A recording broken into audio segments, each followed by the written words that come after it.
पुस्तक 21, अध्याय 31, लड़ाई, हत्या। शक्ति के मामले में डाउफादर शैडोलेस स्वॉर्डफादर डार्कलाइट से थोड़ा बेहतर था, लेकिन यह मुख्यतः उसकी दिव्य क्षमताओं के कारण था। तकनीक और कौशल के मामले में स्वॉर्डफादर डार्कलाइट वास्तव में उससे बेहतर था। उसकी तलवारबाजी सीमलेस गेट की सबसे जबरदस्त तलवारबाजी थी और उसकी हत्या की तकनीकें बेजोड़ थीं। अफसोस, वह होवी की कुल्हाड़ी के नीचे मर गया। जी निंग ने स्वॉर्डफादर डार्कलाइट की तलवारबाजी पर बारीकी से विचार किया, हर एक तलवारबाजी को मन ही मन दोहराया और उनसे बहुत कुछ सीखा। देवमाता शैतान हाथ की हस्तकलाएं। हालांकि निंग के लिए उन्हें समझना संभव नहीं था, फिर भी वह उनके पीछे छिपे कुछ रहस्यों को देख पाया था।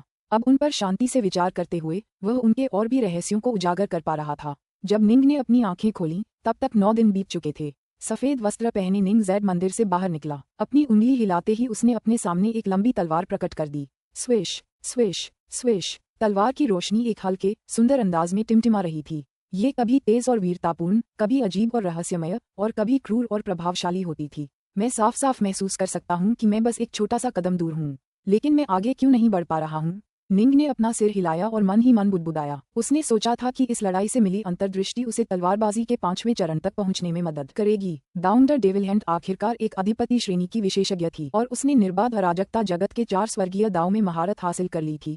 पृथ्वी, अग्नि, जल, वायु, जीवन मरण की लड़ाई में उसका सामना करना वाकई एक दुर्लभ अवसर था। जब निंग ध्यान कर रहा था तो उसे महसूस हुआ कि उसकी प्रगति उल्लेखनीय थी।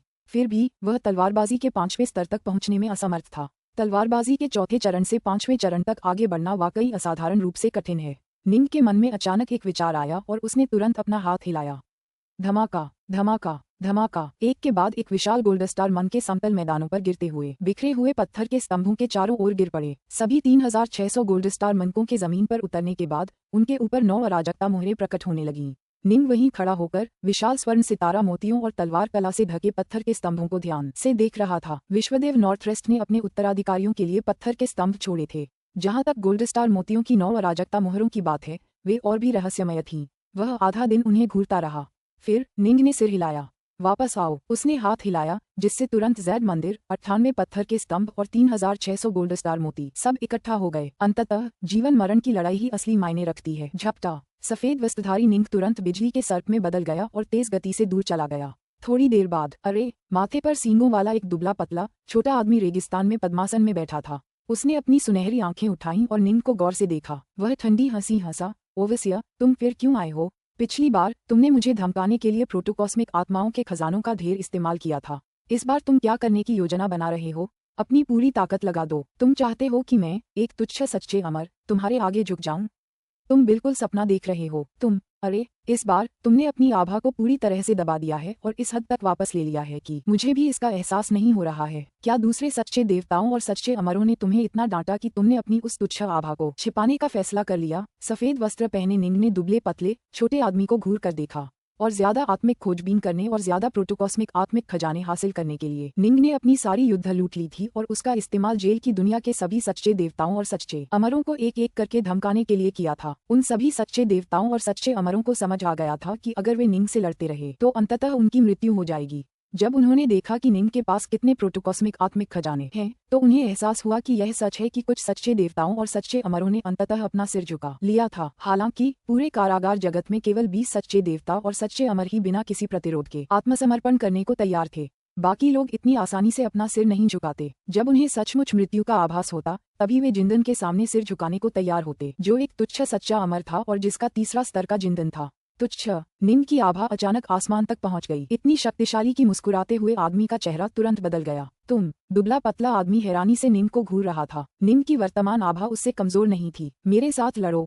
निंग ने दोनों हाथों में डार्कनॉर्थ तलवार पकड़ी और एक झटके से वह प्रकाश की एक किरण में बदल गया जो दुबले पतले आदमी की ओर उड़ी। क्या वाकई वो मुझसे नजदीकी मुकाबले में लड़ने की हिम्मत रखता है? दुबले पतले आदमी ने अपने होंठ चाटे। हालांकि वो काफी ज्यादा शक्तिशाली हो गया है, लेकिन वो सिर्फ उसके शरीर में मौजूद अमर ऊर्जा के कारण ही है। उसका दिव्य शरीर अभी मेरे जितना मजबूत नहीं होना चाहिए। चूंकि वो मुझसे नजदीकी मुकाबले में लड़ने की हिम्मत रखता है, तो ठीक है, मरने से पहले एक ओवसियर को मार पाना ही काफी होगा। दुबले पतले आदमी का दिल युद्ध की इच्छा से भर गया। उसके हाथों में 2 विशाल कुल्हाड़ियां दिखाई दी और उसका शरीर भी तेजी से बढ़ने लगा। वह पहले बेहद दुबला पतला था, सिर्फ त्वचा और हड्डियां थीं, लेकिन अब उसकी मांसपेशियां तेजी से बढ़ने लगीं। उसका क्षीण शरीर तुरंत लंबा और मजबूत हो गया और उसकी सुनहरी आंखों में एक प्रभावशाली क्रूर आभा भर गई। हाथों में 2 कुल्हाड़ियां लिए वह जोर से हंसा, चूंकि तुम मौत चाहते हो तो मैं तुम्हें जाने दूं। स्वूश। स्वूश, दोनों तुरंत टकरा गए। खड़खड़ाहट, सच्चे ईश्वर सचमुच 2 कदम पीछे हट गए। अपनी कुल्हाड़ियां पकड़े वे निंग को पूरी तरह से स्तब्ध होकर देखते रहे, जो पीछे की ओर उड़कर गिर गया था। उन्होंने अविश्वास से कहा, तुमने स्वर्गीय दाव की सीमाएं पार कर ली हैं। तुम्हारी तलवारबाजी, तुमने ये कहाँ से सीखी? हर एक तकनीक जो किसी न किसी रूप में स्वर्गीय दाव से बेहतर थी, अतुलनीय रूप से अमूल्य थी। यहाँ तक कि उसे भी उनमें से एक भी सीखने का मौका नहीं मिला था। अभी अभी निंग की तलवार के वार से वह लगभग आधा कट गया था।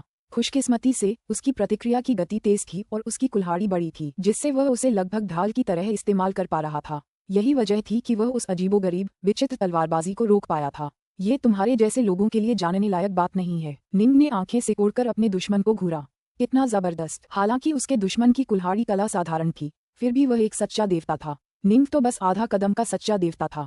शक्ति, गति और हर पहलू में वह थोड़ा निचले स्तर का था। वह खतरा सिर्फ इसलिए पैदा कर सकता था क्योंकि उसके पास तीनों लोगों की सर्वश्रेष्ठ तलवार कला थी। हालांकि यही तो इसे मजेदार बनाता है। जीवन मरण के वास्तविक युद्ध में जब वह पर्याप्त दबाव में होता, तभी वह अपनी तलवारबाजी को पूरी तरह से निखार पाता। हालांकि कारागार जगत के कैदियों से लड़ने में कुछ हद तक जोखिम था, लेकिन 9 हॉर्न लाइटनिंग सरपेंट तकनीक ने ये सुनिश्चित किया कि उसके पास किसी भी खतरनाक स्थिति से सफलतापूर्वक बच निकलने का एक अच्छा मौका होगा। तुलनात्मक रूप से बाहरी दुनिया में इसी तरह की लड़ाई में वह यहाँ की तुलना में कहीं अधिक खतरे में होगा। सावधान रहो, कहीं तुम मेरे हाथों मर न जाओ, निंग ने कहा। तुम, भले ही तुम्हारे पास स्वर्गीय दास से भी बढ़कर तलवारबाजी हो, फिर भी तुम मेरे सामने नहीं हो। ये सच्चा ईश्वर बंदी बहुत घमंडी और अहंकारी था। उसका दुश्मन साफ तौर पर सच्चा ईश्वर नहीं था। वह कैसे हार सकता था? स्वूश स्वूश, दोनों के बीच बार बार नजदीकी मुकाबला हुआ। इस तरह की नजदीकी लड़ाई उस लड़ाई से कहीं ज्यादा खतरनाक थी जिसमें दोनों पक्ष दूर से जादुई खजानों का इस्तेमाल करके हमला करते थे। इसके अलावा पहली ही भिड़ंत में हार के बाद सच्चा ईश्वर बंदी निंग की तलवारबाजी से और भी ज्यादा सतर्क हो गया था। निंग की तलवार ने बिल्कुल भी दया नहीं दिखाई। सच्चा ईश्वर कैदी इस मौके का फायदा उठाकर वर्तमान ओवसियर जी निंग का सर्वनाश करना चाहता था। शायद निंग के अवशेषों में उसे वह तकनीक मिल जाए जिससे निंग स्वर्गीय दास की सीमाओं को पार कर पाया था। इस तरह की लड़ाई, ये बिल्कुल वही थी जिसकी निंग को अभी जरूरत थी।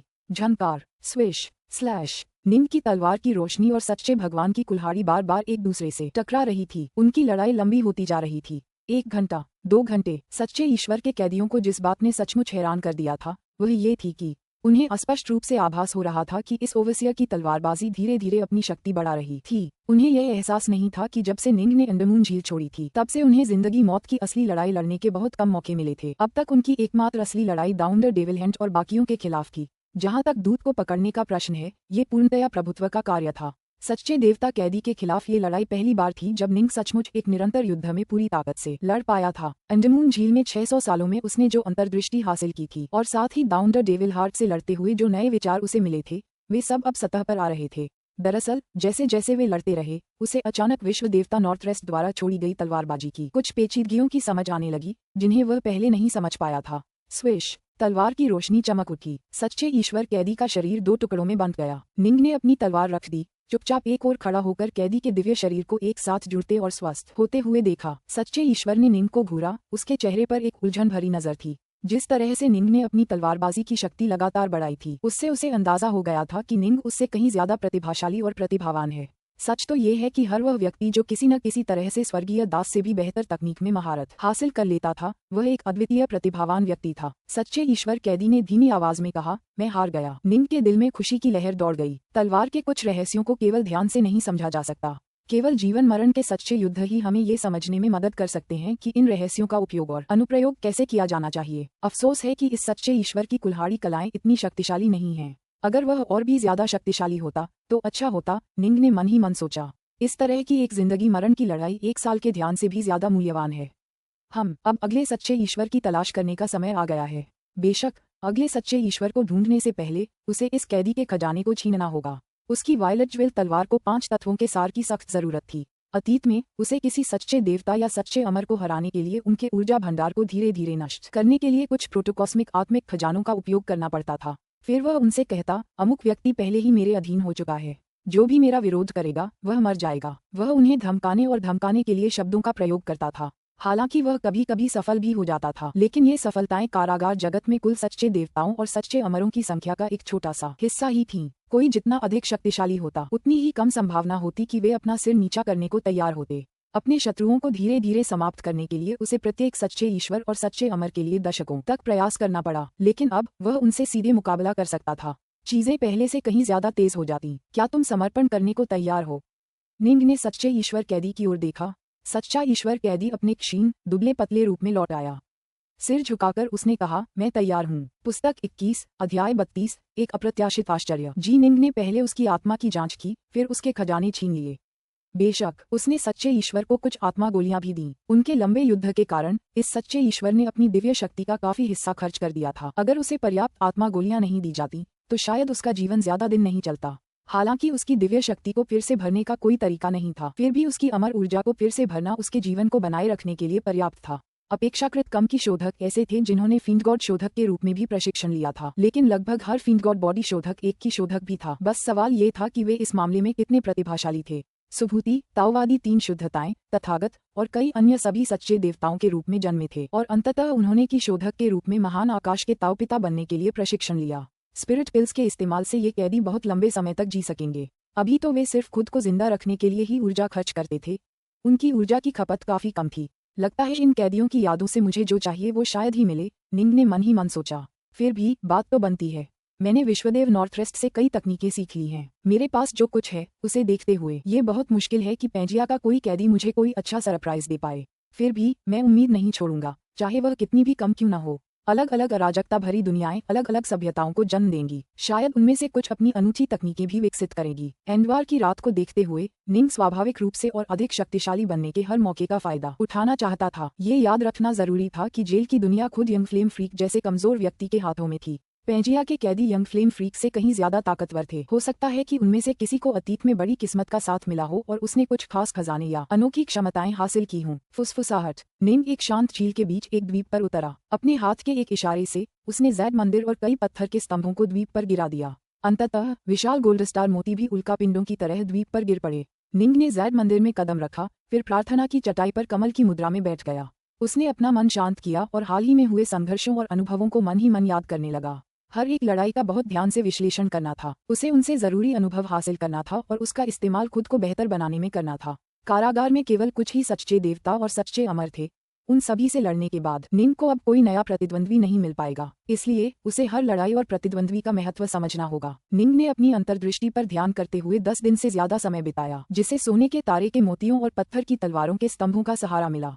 10 दिनों के बाद उसने वह सब कुछ हासिल कर लिया जो वह कर सकता था और इसलिए निंग ने अपने खजाने को एक तरफ रख दिया और एक बार फिर काली बिजली की एक लकीर में तब्दील हो गया जो अगले सच्चे देवता की ओर उड़ रही थी। युद्ध, ध्यान, युद्ध, ध्यान, यह एक नियमित पैटर्न बन गया। निंग ने हर युद्ध से अनुभव प्राप्त किया जिससे वह अपनी तलवारबाजी में और निपुण हो गया। हालांकि 5वें सच्चे ईश्वर बंदी से मुठभेड़ के बाद निंग को अचानक अप्रत्याशित क्षति हुई।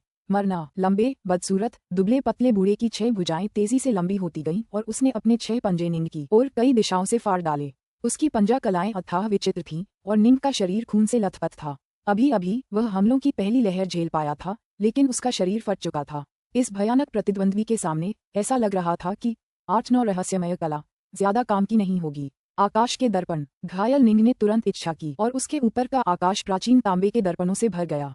3600 दर्पण हवा में लटके हुए थे, आने वाले पंजों के हमलों को रोक रहे थे और निंग को बस थोड़ा सा समय दे रहे थे। स्वूश। निंग ने जल्दबाजी में 9 हॉर्न लाइटनिंग सरपेंट तकनीक का इस्तेमाल किया और जेल सेल क्षेत्र से 1000 किलोमीटर से अधिक दूर निकल गया। कितना भयानक सच्चा देवता अल्ट्रोफिश। लगता है कि दूसरे सच्चे देवताओं और सच्चे अमरों की आत्मा शोधन से मुझे जो जानकारी मिली थी वह पूरी तरह सही नहीं थी। निंग उस प्रतिबंधात्मक संरचना के बाहर खड़ा था, इस नजदीकी मुठभेड़ से भयभीत। इस दुश्मन की पंजा कलाएं बेहद भयानक थीं। निंग उनके पहले ही संघर्ष में बुरी तरह घायल हो गया था और वह सिर्फ इसलिए बच पाया था क्योंकि उसकी अपनी तलवार कला भी जबरदस्त थी, वरना वह तुरंत ही छोटे छोटे टुकड़ों में बिखर जाता। निंग यूं ही दुश्मनों को नहीं चुनता था, इसके पीछे एक योजना थी। उसने कई कैदियों की आत्मा की जांच की थी और इसलिए उसे पेंजिया के कई सच्चे देवताओं और सच्चे अमर देवताओं के बारे में काफी जानकारी थी। निंग ने मानसिक रूप से इन सच्चे देवताओं और सच्चे अमरों को 3 अलग अलग प्रकारों में विभाजित किया था। पहला प्रकार 3 लोगों के एक साधारण दावफादर के बराबर था। दूसरा प्रकार 3 लोगों के कुलीन दावफादर के बराबर था। सबसे शक्तिशाली प्रकार सत्ता में अधिपति वर्ग के दावफादर्स के करीब था। इनमें से ज्यादातर सच्चे ईश्वर और सच्चे अमर कैदियों की दाव के बारे में समझ का स्तर काफी कम था और बहुत कम लोगों को स्वर्गीय दाव के बारे में समझ थी। यही वजह थी कि ज्यादातर की तुलना साधारण दावफादरों से ही की जा सकती थी। कुछ निंग के स्टार सीजिंग हैंड जैसी प्रभावशाली शक्तिशाली दिव्य क्षमताओं का सहारा लेकर एक विशिष्ट दावफादर की शक्ति को उजागर करने में सक्षम थे। और कुछ सच्चे ईश्वर अल्ट्रोफिश जैसे थे। सच्चा देवता अल्ट्रोफिश दूसरे सच्चे देवताओं और सच्चे अमरों की स्मृतियों में वह एक साधारण सच्चा देवता था जिसके पास बहुत ही साधारण दिव्य क्षमताएं थीं। निंग ने मन ही मन सोचा, मुझे उम्मीद नहीं थी कि वह रसातल में 5वें चरण तक पहुंच पाएगा। शक्ति के मामले में अब उसकी तुलना किसी कुलीन दावफादर से की जा सकती है। एबिसफोर्स अपेक्षाकृत रूप से आक्रमण करने में उतना शक्तिशाली नहीं था। अगर अल्ट्राफिश स्वॉर्डफोर्स जैसी आक्रामक शक्ति में 5वें चरण तक पहुंच जाता तो निंग शायद अपने पहले ही मुकाबले में पूरी तरह से नष्ट हो जाता। ये सच था कि सच्चे ईश्वर अल्ट्रोफिश के जीवन के अनुभव और भाग्य औसत रहे थे, जिसके परिणामस्वरूप वह कोई विशेष रूप से शक्तिशाली दिव्य क्षमताएं प्राप्त नहीं कर पाया। अन्यथा यदि वह उन्हें अपने 5वें चरण के रसातल बल के साथ मिलकर उपयोग कर पाता तो वह निश्चित रूप से शक्ति में एक अधिपति श्रेणी के दावफादर के करीब होता। मुझे ज्यादा सावधान रहना होगा, निंग ने मन ही मन सोचा। हालांकि मेरे पास उन कैदियों की आत्मा की जांच पड़ताल से मिली जानकारी जरूर है, लेकिन वे सभी बहुत लंबे समय से यहाँ फंसे हुए हैं। इसमें कोई आश्चर्य की बात नहीं है कि उनमें से कुछ ने सफलता हासिल कर ली होगी। भविष्य में जब भी मैं किसी से लड़ूंगा मुझे पहले 3 सिर 6 भुजाएं का इस्तेमाल करना होगा। अभी अगर मैंने वह तकनीक इस्तेमाल की होती तो मुझे इतना नुकसान नहीं होता। निंग अचानक अप्रत्याशित खतरे से इतना घबरा गया था कि उसके पास 9 हॉर्न लाइटनिंग सरपेंट तकनीक को सक्रिय करने का भी समय नहीं था। 3 सिर 6 भुजाएं की तो बात ही छोड़िए, 3 सिर 6 भुजाएं उसे अपनी दिव्य शक्ति से 2 और सिर और 4 और भुजाएं प्रकट करने की अनुमति देती थीं। इसका मतलब था कि इसे सक्रिय होने में समय लगता था, हालांकि बहुत कम समय। तुलना करके स्टार सीजिंग हैंड को सक्रिय करना इतना तेज था कि लगभग तुरंत हो जाता था। बस एक विचार की आवश्यकता होती थी। आहा बच्चे, बस इतना ही है क्या? और तुम मुझे झुकाना चाहते हो? लंबा दुबला पतला बूढ़ा आदमी भद्दी हंसी हंसा। अभी तो तुम बहुत तेज भागे थे और तुम्हारे शीशे भी बड़े अजीबोगरीब हैं, वरना तुम अपनी नन्ही जान गंवा देते। तुम्हें खुद को खुशकिस्मत समझना चाहिए कि तुम मेरे पंजा कला के करतब देख पाए और कहानी सुनाने के लिए जिंदा बच गए। सच्चा भगवान अल्ट्रोफिश। निंग सचमुच हंसा। बहुत बढ़िया, मेरे लिए एक और शक्तिशाली प्रतिद्वंद्वी दुबला पतला बूढ़ा आदमी ठंडी हंसी हंसा। तुम मुझे खुद को प्रशिक्षित करने के लिए इस्तेमाल करना चाहते हो? ध्यान रखना कि इससे मर न जाओ, मैं वापस आऊंगा। निंग मुड़ा और एक काली बिजली की लकीर में बदल गया जो तेजी से उड़ गया। लंबा दुबला पतला बूढ़ा आदमी निंग को जाते हुए ठंडेपन से देखता रहा। निंग के जाने के बाद उसने आखिरकार भौहें चढ़ाईं। इस ओवसिया के पास एक अमर ऊर्जा आभा है, लेकिन उसकी दिव्य शक्ति की आभा मेरी आभा से साफ तौर पर कमजोर है। अभी मैं उसे एक ही वार में नहीं मार पाया था और उसकी तलवारबाजी वाकई बहुत तेज थी, मेरी पंजाबाजी से भी तेज। क्या वह तलवारबाजी स्वर्गीय दास से भी आगे निकल गई थी? उसने ऐसी चीज कहाँ से सीखी? निंग जब भी किसी शक्तिशाली प्रतिद्वंद्वी से मिलता तो उसे खुशी होती। वह महसूस कर सकता था कि वह लगातार बेहतर हो रहा है और विश्व देवता नॉर्थवेस्ट द्वारा छोड़ी गई तलवारबाजी की कलाओं में उसे और भी गहरी समझ मिल रही है। निंग ने कारागार की दुनिया में अपनी यात्रा जारी रखी, रास्ते भर सच्चे देवताओं से युद्ध करता रहा। कुछ सच्चे देवताओं को निंग हरा सका, कुछ को निंग मुश्किल से ही रोक पाया। जब भी निंग का सामना ऐसे दुश्मनों से होता तो वह थोड़ी सी लड़ाई के बाद तुरंत वहां से चला जाता। बाद में वह उन्हें पकड़ने के लिए वापस आता। कुछ ऐसे भी थे जो निंग को पूरी तरह से दबा सकते थे। दरअसल ट्रू गॉड अल्ट्राफिश जैसे कुछ लोग तो निंग को लगभग मार ही सकते थे। जहां तक सबसे अधिक अत्यंत प्रतिभाशाली सच्चे देवताओं की बात है, जो शक्ति में ज्येष्ठ देवताओं या अधिपति वर्ग के दैवीय पिताओं के बराबर थे, निंग ने उन्हें छूने की भी हिम्मत नहीं की। उस समय उसके पास कोई दूत नहीं था। ऐसे प्रतिद्वंद्वी से लड़ना मौत को दावत देने जैसा होता। बेशक अगर वह अपनी ब्राइट मून तलवार कला के साथ अपनी दावफादर स्तरीय ऊर्जा का उपयोग करके लंबी दूरी के हमलों पर ध्यान केंद्रित करता तो वह निश्चित रूप से शक्ति में एक कुलीन दावफादर की बराबरी कर पाता। लेकिन यहाँ निंग का लक्ष्य अपनी तलवार कला को संयमित करना था। यही वजह थी कि उसने नजदीकी मुकाबले पर ध्यान केंद्रित किया, जो इस समय उसकी कमजोरी है। फुश, सच्चे ईश्वर का शरीर 2 टुकड़ों में बट गया और उड़ गया दूर। दोनों हिस्से मिलकर एक नए पूरे शरीर में बदल गए। मैं हार गया। फिर एक और सच्चे भगवान ने निंग के सामने घुटने टेक दिए। निंग ने अपना हाथ बढ़ाकर सच्चे ईश्वर के सिर पर रख दिया। सच्चे ईश्वर ने पलटवार करने की कोशिश नहीं की। निंग ने जल्दी से उस व्यक्ति की यादों को पलटा और सभी बेकार यादों को हटाकर कुछ ऐसा ढूंढा जिससे उसे फायदा हो।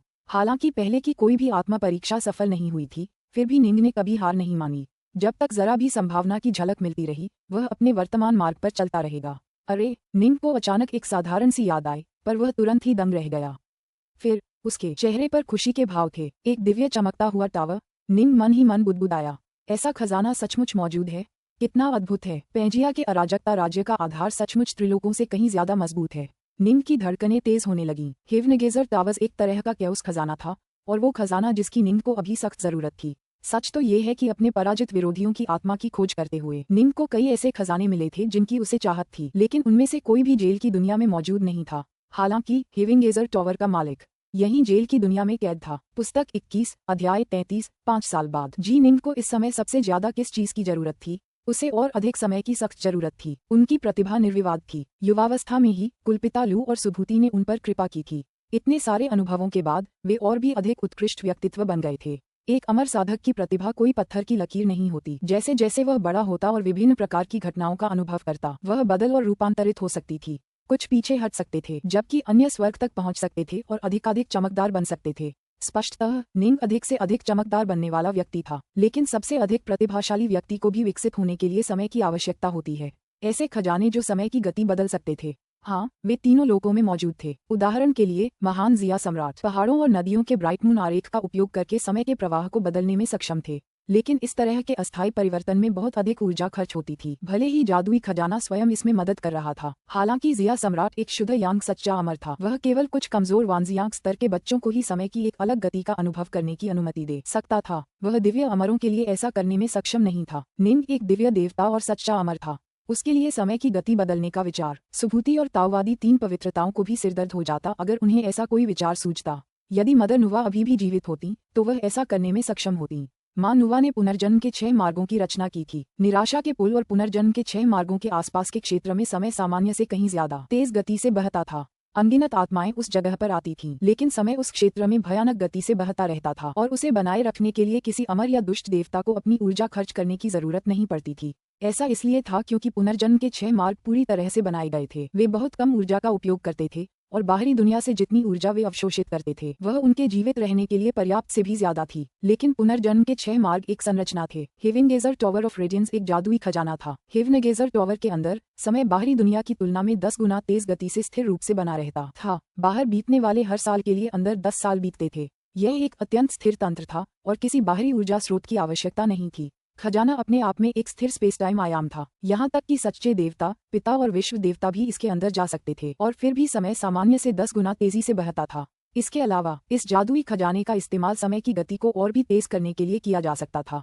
हालांकि अगर कोई सामान्य गति के 10 गुना के आधार से आगे जाना चाहता है तो उसे कुछ अमर ऊर्जा खर्च करनी होगी। इसके अलावा उपयोगकर्ता जितना ज्यादा शक्तिशाली होगा, साधना के लिए समय को तेज करने में उतनी ही ज्यादा ऊर्जा खर्च होगी। एक स्थिर स्पेस टाइम खजाना, निंग ने आश्चर्य से कहा। मेरे गुरु सुभूति स्पेस टाइम के एक अलग तह में अर्धचंद्राकार दुनिया की स्थापना करने में सक्षम थे, लेकिन वे भी इस तरह के स्थिर स्पेस टाइम खजाने का निर्माण नहीं कर पाते। स्थिर स्पेस टाइम खजाने बनाना बहुत मुश्किल था। निंग ने सिर्फ यही एक खजाना सुना था और वह एक अराजकता खजाना था। निंग को किसी भी चीज से ज्यादा समय की जरूरत थी। हेवनगेजर टावर समय को 10 गुना तेज कर सकता था और अगर निंग अपनी थोड़ी ऊर्जा लगाने को तैयार होता तो वह समय को और भी तेज कर सकता था। सबसे जरूरी बात, ये खजाना जेल की दुनिया में मौजूद था। एक सच्चा ईश्वर इसे अपने साथ लिए हुए था। सच्चे भगवान शिव, निंग ने भौहें चढ़ाईं। हेवनगेजर टॉवर का स्वामी सच्चा भगवान शिव था। हालांकि इस सच्चे ईश्वर को पूरे कारागार जगत का सबसे भयानक रूप से शक्तिशाली सच्चा ईश्वर कहा जा सकता है। यहाँ कैद लगभग सभी सच्चे ईश्वर और सच्चे अमर उसके बारे में जानते थे, लेकिन बहुत कम लोग जानते थे कि वह स्वर्गदर्शी मीनार के कब्जे में था। निंग ने कई सच्चे ईश्वर और सच्चे अमर की आत्मा की जांच की थी, लेकिन उसे ये जानकारी अभी मिली थी क्योंकि जिस सच्चे ईश्वर की निंग ने अभी आत्मा की जांच की थी वह सच्चे ईश्वर शिव के अधीनस्थों में से एक था। उससे निपटना बहुत मुश्किल है। वह साफ तौर पर एक सच्चा देवता है, लेकिन उसने एक बार बड़े देवताओं और पैतृक अमरों के खिलाफ युद्ध किया था। अगर आप हेवनगेजर टॉवर को भी ध्यान में रखें तो उसके पास कुल 3 अराजकता खजाने हैं। निंग ने मन ही मन सोचा, बड़े देवता और पैतृक अमर, तीनों लोगों में उन्हें अधिपति माना जाएगा। दूसरे शब्दों में उसकी शक्ति का स्तर एक अधिपति श्रेणी के विशेषज्ञ के करीब है।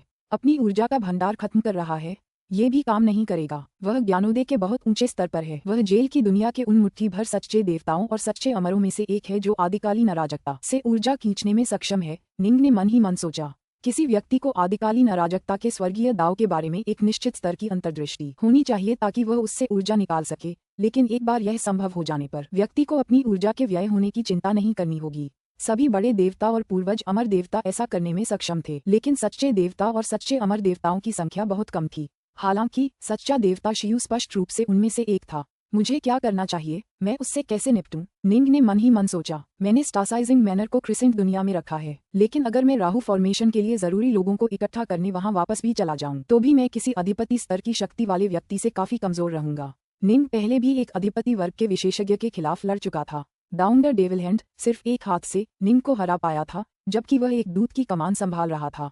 लेकिन जाहिर है उसके हमले अन्य अधिपति वर्ग के दावफादर्स के बीच भी बेहद जबरदस्त माने जाते थे। जहां तक सच्चे भगवान शिव का प्रश्न है, वह केवल बड़े देवताओं और पैतृक अमरों के हमलों के सामने जीवित रहने में सक्षम था। कच्ची शक्ति के संदर्भ में वह संभवतः दूत को नियंत्रित करते समय निंग की तुलना में अधिक शक्तिशाली नहीं था। शायद जब मेरी तलवारबाजी 5वें चरण तक पहुंच जाएगी तो मुझे उसे हराने का मौका मिलेगा, निंग ने मन ही मन सोचा। निंग ने जेल की दुनिया में अपनी लड़ाई जारी रखी। अब वह सिर्फ सच्चे देवताओं के खिलाफ ही नहीं लड़ रहा था, बल्कि उसने सच्चे अमरों के खिलाफ भी कार्रवाई शुरू कर दी। वह लगातार विश्व देवता नॉर्थरेस्ट द्वारा छोड़ी गई तलवार कला के पीछे के रहस्यों के बारे में जानकारी प्राप्त कर रहा था, ताकि जल्द से जल्द हृदय बल के 5वें चरण तक पहुंच सके। तथापि हालांकि वह धीरे धीरे लगातार बेहतर होता जा रहा था, फिर भी उसे लग रहा था कि वह उस मुकाम तक पहुंचने से बस बाल बाल ही दूर है। ये एहसास बिल्कुल पागल कर देने वाला था। फिर भी निंग पूरी तरह शांत रहा। वह जानता था कि अगर वह इसी तरह आगे बढ़ता रहा तो देर सवेर उसे सफलता जरूर मिलेगी। समय दिन प्रतिदिन, महीने दर महीने बहता रहा। 3 लोकों में अब एक और महान क्षेत्र युद्ध हो रहा था, इस बार जुवांगसु क्षेत्र के किंग्स हिल प्रमुख विश्व पर। येलो एम्परर रियल्म के बाद ये दूसरा रियल्म वार था। आकार की दृष्टि से ये येलो एम्परर रियल्म वार से काफी छोटा था, लेकिन फिर भी यह इससे पहले हुए कई रियल्म वारों जैसे कि क्रिम्सन ब्राइट रियल्म वार से कहीं ज्यादा बड़ा था। नुवा एलायंस की ओर से कुल 800 से अधिक एम्पायरियन देवता और सच्चे अमर थे। सीमलेस गेट की ओर 600 एम्पायरियन देवता और सच्चे अमर देवता थे। साथ ही गोलेम की एक सहायक सेना भी थी। ये कहना मुश्किल है कि इस रियल्म वार में कौन जीतेगा। दावफादर नेदरजेड एक दीवार के ऊपर खड़ा दूर तक देख रहा था। काले वस्त्रधारी देवराज हंसे। ये तो सामान्य बात है। कर्म भाग्य के लिए होने वाले युद्ध में स्वाभाविक रूप से भाग्य का भी एक तत्व शामिल होता है। हम बस यही दुआ कर सकते हैं कि जीनिंग जैसे राक्षस अब कहीं से प्रकट न हों। आदिकालीन युग ने होवी को जन्म दिया, जबकि तीनों लोगों ने जीनिंग को। बस बहुत हो गया। अगर नुवा गठबंधन को तीसरा ऐसा राक्षस पैदा करना है तो हमें बस आगे बढ़कर युद्ध छोड़ देना चाहिए। दावफादर नेदरजेड ने अपना सिर हिलाया। सहमत। होवी वाकई भयानक है। काले वस्त्रधारी गॉड किंग ने आह भरी। मैंने उसके कुल्हाड़ी कौशल के बारे में कभी कुछ नहीं सुना। क्या वह पहले हमेशा तीरों का इस्तेमाल नहीं करता था? तीरंदाजी लंबी दूरी की लड़ाई का एक रूप है, जबकि कुल्हाड़ियों का इस्तेमाल नजदीकी लड़ाई में होता है। दोनों में बहुत बड़ा अंतर है। कुल्हाड़ी से वह इतना शक्तिशाली कैसे हो सकता था? मैंने सुना है कि बहुत पहले होवी ने चंद्र तारे के दिव्य ओसमेंथस वृक्ष को काटने की कोशिश की थी। दावफादर नेदरजेड हंसा। उस ओसमेंथस वृक्ष को इतनी आसानी से नहीं काटा जा सकता। जो कोई भी इसे काट सकता है वह संभवतः पूरे चंद्र तारे का विनाश कर सकता है। मैंने हमेशा सुना है कि सुभूति के सबसे बड़े शिष्य ने लकड़हारे के रूप में अपना सारा जीवन पेड़ों को काटने में बिताया। अब ऐसा लगता है ऐसा इसलिए था क्योंकि होवी ने उस ओसमेंथस वृक्ष को काटने का प्रयास कभी नहीं छोड़ा। लेकिन मुझे चिंता है। दावफादर नेदरजेड ने भौहें चढ़ाईं। होवी की सबसे बड़ी प्रतिभा हमेशा उसके तीरों में रही है। अगर वह कुल्हाड़ी से इतना शक्तिशाली है तो उसके तीर कितने शक्तिशाली हो गए होंगे? बिल्कुल, वह मुसीबत बन जाएगा। अगर उसकी तीरंदाजी बहुत जबरदस्त है तो जब एंड वार शुरू होगा तो शायद सिर्फ अंकल मास्टर एवरवुड या फिनलॉर्ड ही उसका सामना कर पाएंगे। काले वस्त्र पहने गॉड किंग ने आह भरी। ठीक है। दावफादर नेदरजेड ने सिर हिलाया, फिर आह भरी। हालांकि यह सच है कि इंत्युत तेजी से नजदीक आ रहा है। मुझे मानना पड़ेगा कि जीनिंग हुई जैसा ही राक्षस है। दरअसल वह और भी ज्यादा तेजी से बढ़ा है। कुछ ही सदियों में उसने एक ऐसी तलवारबाजी में महारत हासिल कर ली है जो स्वर्गीय दाव से भी बढ़कर है। उसके जैसा बेजोड़ राक्षसी तलवारबाज अगर उसे कुछ 1000 साल और दिए जाएं तो कल्पना करना मुश्किल है कि वह कितना शक्तिशाली बन जाएगा। वह शायद हुई जैसा ही बन जाएगा। काले वस्त्रधारी गॉड किंग ने सिर हिलाया। पहले उसे जीनिंग की कभी परवाह नहीं की, लेकिन डियचेजर की दुनिया में हुई लड़ाई और जीनिंग का डेउंडर डेविल हैंड से टकराव देखकर गॉड किंग सचमुच घबरा गया था। उसे मानना पड़ा, जीनिंग की क्षमता बिल्कुल भयावह थी। प्रिजनवल 17 के भीतर पत्थर के स्तंभ के अंदर स्थित है, जिसे आदिकालीन अराजकता में उस जमे हुए तारे की घाटी के अंदर रखा गया था। पलक झपकते ही 5 साल बीत गए। उसकी हत्या को 5 साल हो चुके थे। निंग इस दुनिया में युद्ध के जरिए खुद को संयमित करने के लिए आया था और उसने ऐसा किया भी। एक खूबसूरत घास के मैदान के ऊपर एक बेहद चमकदार मंदिर था जो मानो शुद्ध जैद से तराशा गया हो। जैद मंदिर के अंदर एक श्वेत वस्त्रधारी युवक कमल मुद्रा में आंखें बंद किए बैठा था। गड़गड़ाहट तलवार के सार से जन्मी और आदिकालीन अराजकता के सबसे गहरे कोनों में स्थित शक्ति का एक उभार इस स्थान की ओर प्रवाहित होने लगा। निंग के आसपास के क्षेत्र में एक अवर्णनीय रहस्यमय और गहन आभा घूमने लगी, एक भयानक हृदय को थाम देने वाली आभा जो तलवार के सार से संबंधित थी। धीरे धीरे निंग के शरीर से चमकदार इंद्रधनुषी तलवार की रोशनी निकलने लगी। ऐसा लग रहा था मानो निंग खुद एक बेहद भयानक तलवार में तब्दील हो गया हो।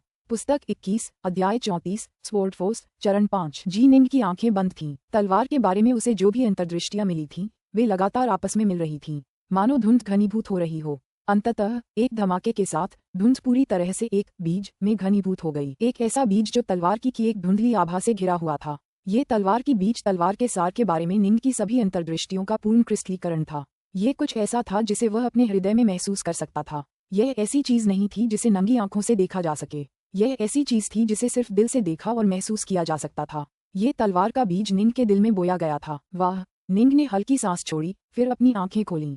जैड मंदिर एक बार फिर शांत और शांतिपूर्ण हो गया था। निंग के चारों ओर फैली इंद्रधनुषी तलवार की रोशनी भी गायब हो गई थी और निंग अब पहले जैसा ही साधारण लग रहा था। हालांकि उसकी आंखों में एक मंद चमक थी जो दूसरों के दिलों में डर पैदा कर रही थी। जब तलवार के बारे में किसी की अंतर्दृष्टि एक बीज के रूप में क्रिस्टलीकृत हो जाती है तो स्वाभाविक रूप से उसे अपनी आत्मा मिल जाती है, निंग ने धीरे से खुद से कहा।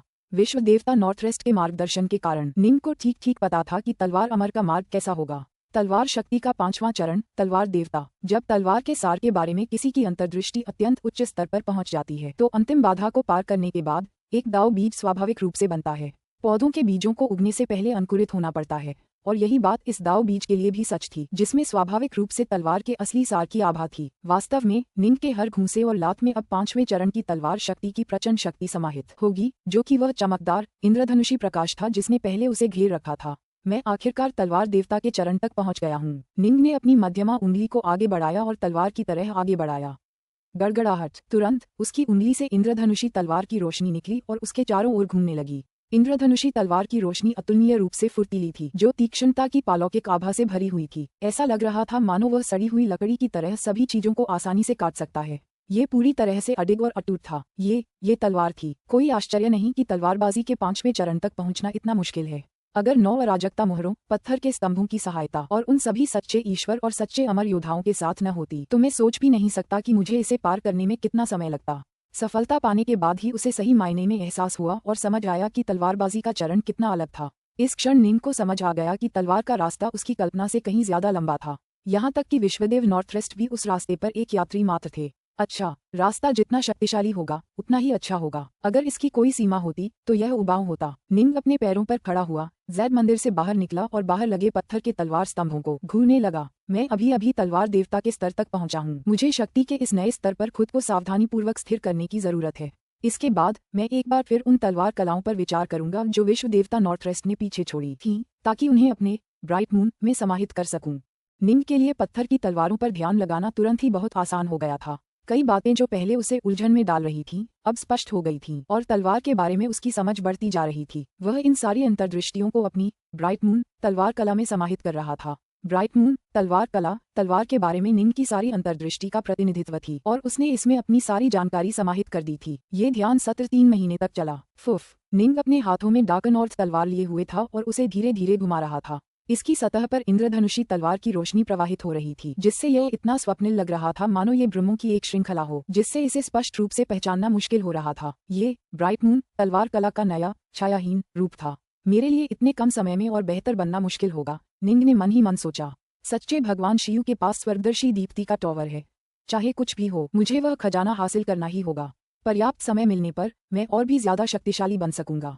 हालांकि उससे लड़ने से पहले मुझे अपनी तलवारबाजी को और निखारने के लिए दूसरे विशेषज्ञों की मदद लेनी चाहिए। तलवार कला केवल युद्ध के माध्यम से, युद्ध द्वारा परीक्षण के माध्यम से ही सही मायने में निपुण हो सकती है।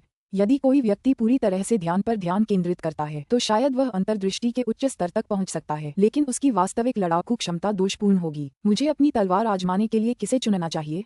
निंग अचानक मुस्कुराया। उसे एक बूढ़ा आदमी एक उजाड़ घास के मैदान के ऊपर पद्मासन में बैठा था। अरे! उसने अचानक अपना सिर उठाया और सफेद वस्त्र पहने उस युवक की ओर देखा जो अभी अभी उससे बहुत ऊपर आसमान में प्रकट हुआ था। सफेद वस्त्र पहने वो युवक उसकी ओर तेजी से बढ़ रहा था। ओवसिया, दुबले पतले बूढ़े ने ठंडे मनोरंजन का भाव प्रकट किया। क्या सचमुच उसकी हिम्मत है कि वह मेरे घर वापस आए? स्वूश। सफेद वस्त्र पहने युवक दुबले पतले बूढ़े आदमी से बस कुछ 100 मीटर की दूरी पर जमीन पर उतरा। अब वह प्रतिबंधात्मक संरचना के भीतर गहराई में स्थित था और दुबला पतला बूढ़ा आदमी उस पर कभी भी हमला कर सकता था। बहुत दिन हो गए मिले। निंग ने उसकी तरफ देखा। अभी तो सिर्फ 5 साल ही हुए हैं। मुझे आंखें बंद करने का भी वक्त नहीं मिला और तुम फिर से वापस आ गए। दुबले पतले बूढ़े ने सिर हिलाया। तुम्हारी अमर शक्ति वाकई अद्भुत है और अगर तुम्हारे पास जादुई खजाने हो और तुम दूर से लड़ सको तो तुम मेरी शक्ति का सामना कर पाओगे। तुम असल में मेरा कुछ नहीं बिगाड़ पाओगे, लेकिन मेरे लिए तुम्हें मारना भी उतना ही मुश्किल होगा। मुझे लगता है तुम्हें यहाँ से चले जाना चाहिए। मैं अपनी दिव्य शक्ति को और बर्बाद नहीं करना चाहता। ये बूढ़ा आदमी सच्चा भगवान अल्ट्राफिश था, जिसने 5 साल पहले निंग को लगभग मार डाला था। फुफुफुफुफ। निंग के हाथों में तलवारों का एक जोड़ा प्रकट हुआ। अरे! दुबले पतले बूढ़े का चेहरा बदल गया। वह मुस्कुराया। तुम मुझसे फिर से करीबी मुकाबले में लड़ना चाहते हो? तुम? हाँ, मैं। जैसे ही निंग के शब्द निकले, वह तुरंत आगे बढ़ गया। दुबला पतला बूढ़ा आदमी तुरंत भड़क गया। आखिरकार वह यहाँ एक कैदी था, इसलिए वह अपनी ऊर्जा का बहुत कम इस्तेमाल कर रहा था। हर बार जब वह थोड़ी ऊर्जा खर्च करता तो जेल की दुनिया में उसकी उम्र उसी हिसाब से कम हो जाती। वह जानता था कि यह ओवरसियर जादुई खजानों को नियंत्रित करने में काफी शक्तिशाली होगा, इसलिए वह वास्तव में लड़ना भी नहीं चाहता था। लेकिन यह ओवरसियर इतना घमंडी था कि उससे फिर से करीबी लड़ाई में उलझ गया। चूंकि वह मरना चाहता है, इसलिए मैं उसे गुमनामी के रास्ते पर भेज दूंगा। हालांकि बूढ़ा आदमी अंदाजा लगा सकता था कि ओवरसियर ने शायद कोई बड़ी कामयाबी हासिल कर ली है, लेकिन उसे लग रहा था कि यह कामयाबी कोई खास नहीं होगी। अभी तो सिर्फ 5 साल ही हुए थे, ये कामयाबी कितनी बड़ी हो सकती है। धमाका धमाका, दोनों तुरंत एक दूसरे के विरुद्ध भिड़ने लगे। बस इतनी ही ताकत है तुम्हारे पास? तुम्हारी हिम्मत कैसे हुई दोबारा आने की? दुबला पतला बूढ़ा आदमी चिल्लाया। उनकी दो परछाइयां बिजली की तरह तेजी से टिमटिमा रही थीं, जब तलवार की रोशनी पंजे की रोशनी से टकरा रही थी। तुम सचमुच थोड़ा सुधर गए हो, लेकिन ये बेकार है। हालांकि तुम्हारी तलवार तेज है, तुम्हारी शक्ति बहुत कमजोर है। अगर तुम सच्चे देवता बन जाते तो शायद तुम मुझे हरा सकते थे, लेकिन अभी तुम उस स्तर से बहुत दूर हो। दुबले पतले बूढ़े ने निंग पर अपने शब्दों और हमलों दोनों से हमला किया, लेकिन वह निंग को हरा नहीं पाया। निंग बहुत शांत था। उसने अपनी इंद्रधनुषी तलवार रोशनी को पूरी तरह से दबा दिया था और वापस ले लिया था। उसकी शक्ति बहुत ज्यादा थी। वह अपने दुश्मन को आसानी से हरा सकता था, जो कि वह परिणाम नहीं था जिसकी उसे उम्मीद थी। वह अपनी तलवार कला को और निखारने, उसे विकसित करने और निखारने के लिए यहाँ आया था। स्वाभाविक रूप से निंग ने अपनी इंद्रधनुषी तलवार रोशनी को दबाने का फैसला किया था और इस दुश्मन से लड़ने के लिए पूरी तरह से ब्राइट मून तलवार कला की बारीकियों और एक अर्धचरणीय सच्चे ईश्वर के रूप में अपनी दिव्य शक्ति पर भरोसा किया था। भले ही उसने इंद्रधनुषी तलवार प्रकाश का उपयोग नहीं किया, फिर भी उसकी ब्राइट मून तलवार कला अब पहले की तुलना में कहीं अधिक गहन थी और इसलिए वह इस दुश्मन को रोकने में सक्षम था। तोड़ो तोड़ो तोड़ो। दुबला पतला बूढ़ा आदमी पूरी तरह से जंगली परित्याग के साथ लड़ा और उसका 5वां चरण रसातल बल असाधारण रूप से शक्तिशाली था, लेकिन वह निंग की तलवार कला को तोड़ने में असमर्थ रहा। उसकी तलवार बहुत तेज है, स्वर्गीय दास की सीमाओं से भी तेज। अब ये पहले से भी ज्यादा रहस्यमय और अप्रत्याशित हो गई है और उसकी तकनीकें और भी ज्यादा कुशल हो गई हैं। हालांकि मेरा पलड़ा भारी है, फिर भी मैं उसे हरा नहीं पा रहा हूँ। दुबला पतला बूढ़ा आदमी घबरा गया। अगर ऐसा ही चलता रहा तो मेरी दिव्य शक्ति जल्द ही समाप्त हो जाएगी। हालांकि मेरे पास अमर ऊर्जा भी है। मेरे पास की रिफाइनर के रूप में सिर्फ एक दूसरे दर्जे का जिंदन है। मैं नजदीकी मुकाबले में अब से कहीं ज्यादा कमजोर हो जाऊंगा। दोनों में घमासान युद्ध जारी रहा। जैसे जैसे समय बीतता गया, बूढ़ा आदमी और भी ज्यादा उन्मत्त होता गया। अब समय आ गया है।